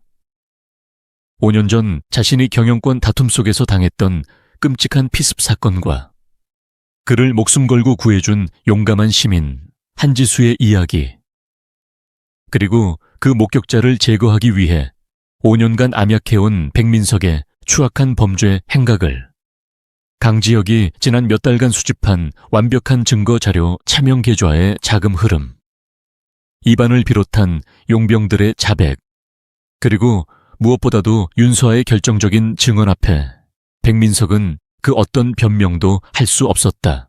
강지혁은 이 사건을 그룹의 칩으로 숨기지 않았다. 그는 이것을 부패한 종양을 도려내는 고통스러운 과정이라고 선언했다.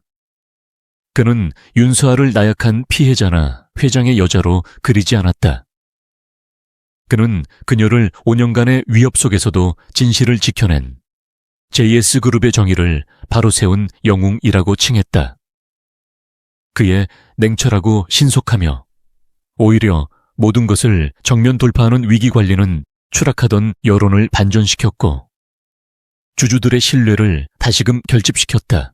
백민석과 그의 그림자들은 대한민국 역사에 남을 중형을 선고받으며 역사의 뒤양일로 완전히 사라졌다. 5년 전의 그날 밤에 대한 정의는 가장 완전한 형태로 실현되었다.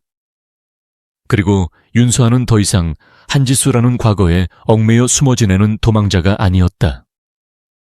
그녀는 JS그룹의 스카이 가든을 책임지는 천재 디자이너 윤서아로 세상에 당당히 섰다.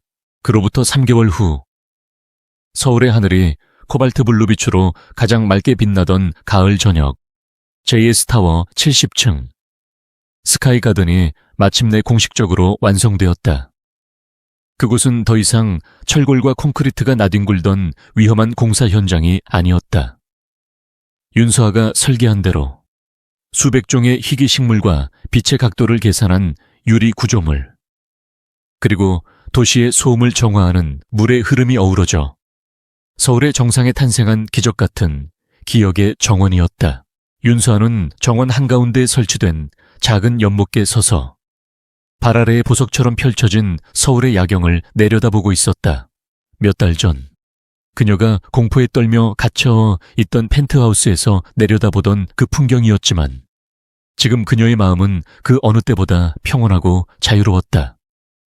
그녀는 5년간의 도망자 생활을 끝내고 마침내 자신의 두 발로 땅을 딛고 섰다. 그때 뒤에서 익숙한 발소리가 들렸다.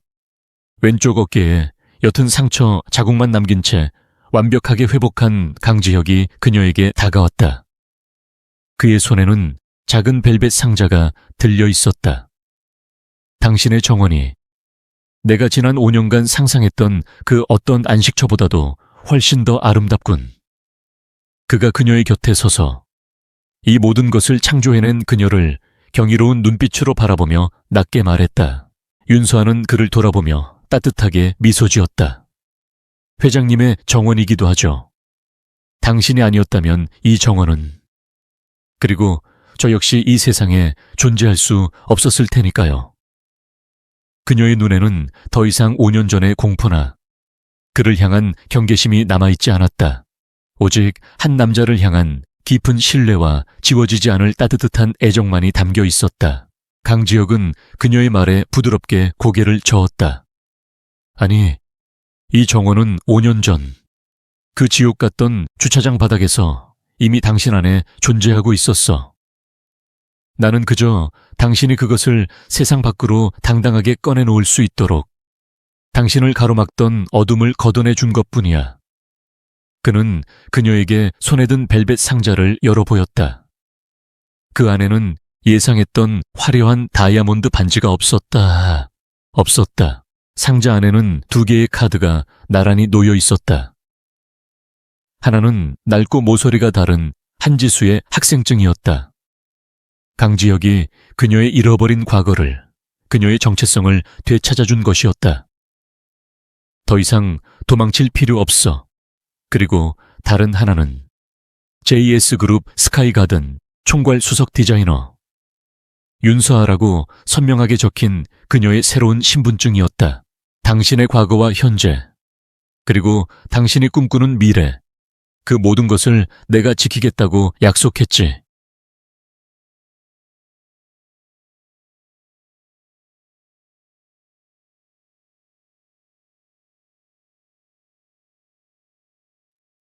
처음에는 그게 나를 살려준 사람에 대한 보답이라고 생각했지.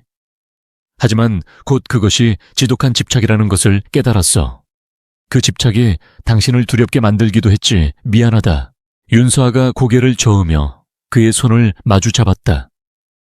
아니요. 그 집착이, 그 광기가 나를 살렸어요. 아무도 몰랐던 내 존재를 당신만이 알아봐 준 거예요. 그녀는 그의 어깨에 남은 상처를 조심스럽게 어루만졌다. 이 상처는 나 때문에 생긴 거네요. 강지혁이 그녀의 손등에 입을 맞췄다. 아니, 이 상처는 당신을 지켰다는 내 훈장이야. 그는 그녀를 자신의 품으로 끌어당겼다. 나는 당신을 공주처럼 아낄 거야. 하지만 그건 당신을 이 화려한 성의 펜트하우스에 가두겠다는 뜻이 아니었어. 그의 목소리는 그 어느 때보다 진지했다. 당신이 이 세상의 그 어떤 거친 바람에도 상처받지 않도록, 당신이 자유롭게 날아오를 수 있도록 당신의 세상 전체를 지키는 유일한 기사가 되겠다는 뜻이야. 윤서아가 그의 품에 고개를 묻고 눈을 감았다. 5년 전 그날 밤, 그녀는 지옥의 문턱에서 한 남자의 생명을 구했다. 그리고 오늘, 그 남자는 그녀의 잃어버린 세상을 구했다. 지혁 씨, 그녀가 속삭였다. 그날 밤, 나를 잊지 않고 이렇게 찾아줘서 정말 고마워요. 강지혁이 그녀의 임에, 그리고 그녀의 입술에 깊게 입을 맞추었다. 아니, 서야, 5년 전 그날 밤, 포기하지 않고 나를 구해줘서 고마워. 수백만 개의 불빛이 그들의 발 아래 장엄하게 펼쳐진 하늘의 정원에서 5년의 길고 험난했던 시간을 뛰어넘어 비로소 완전한 하나가 되었다. 그날 밤의 위태롭던 운명은 이제 그들의 찬란한 영원이 되었다.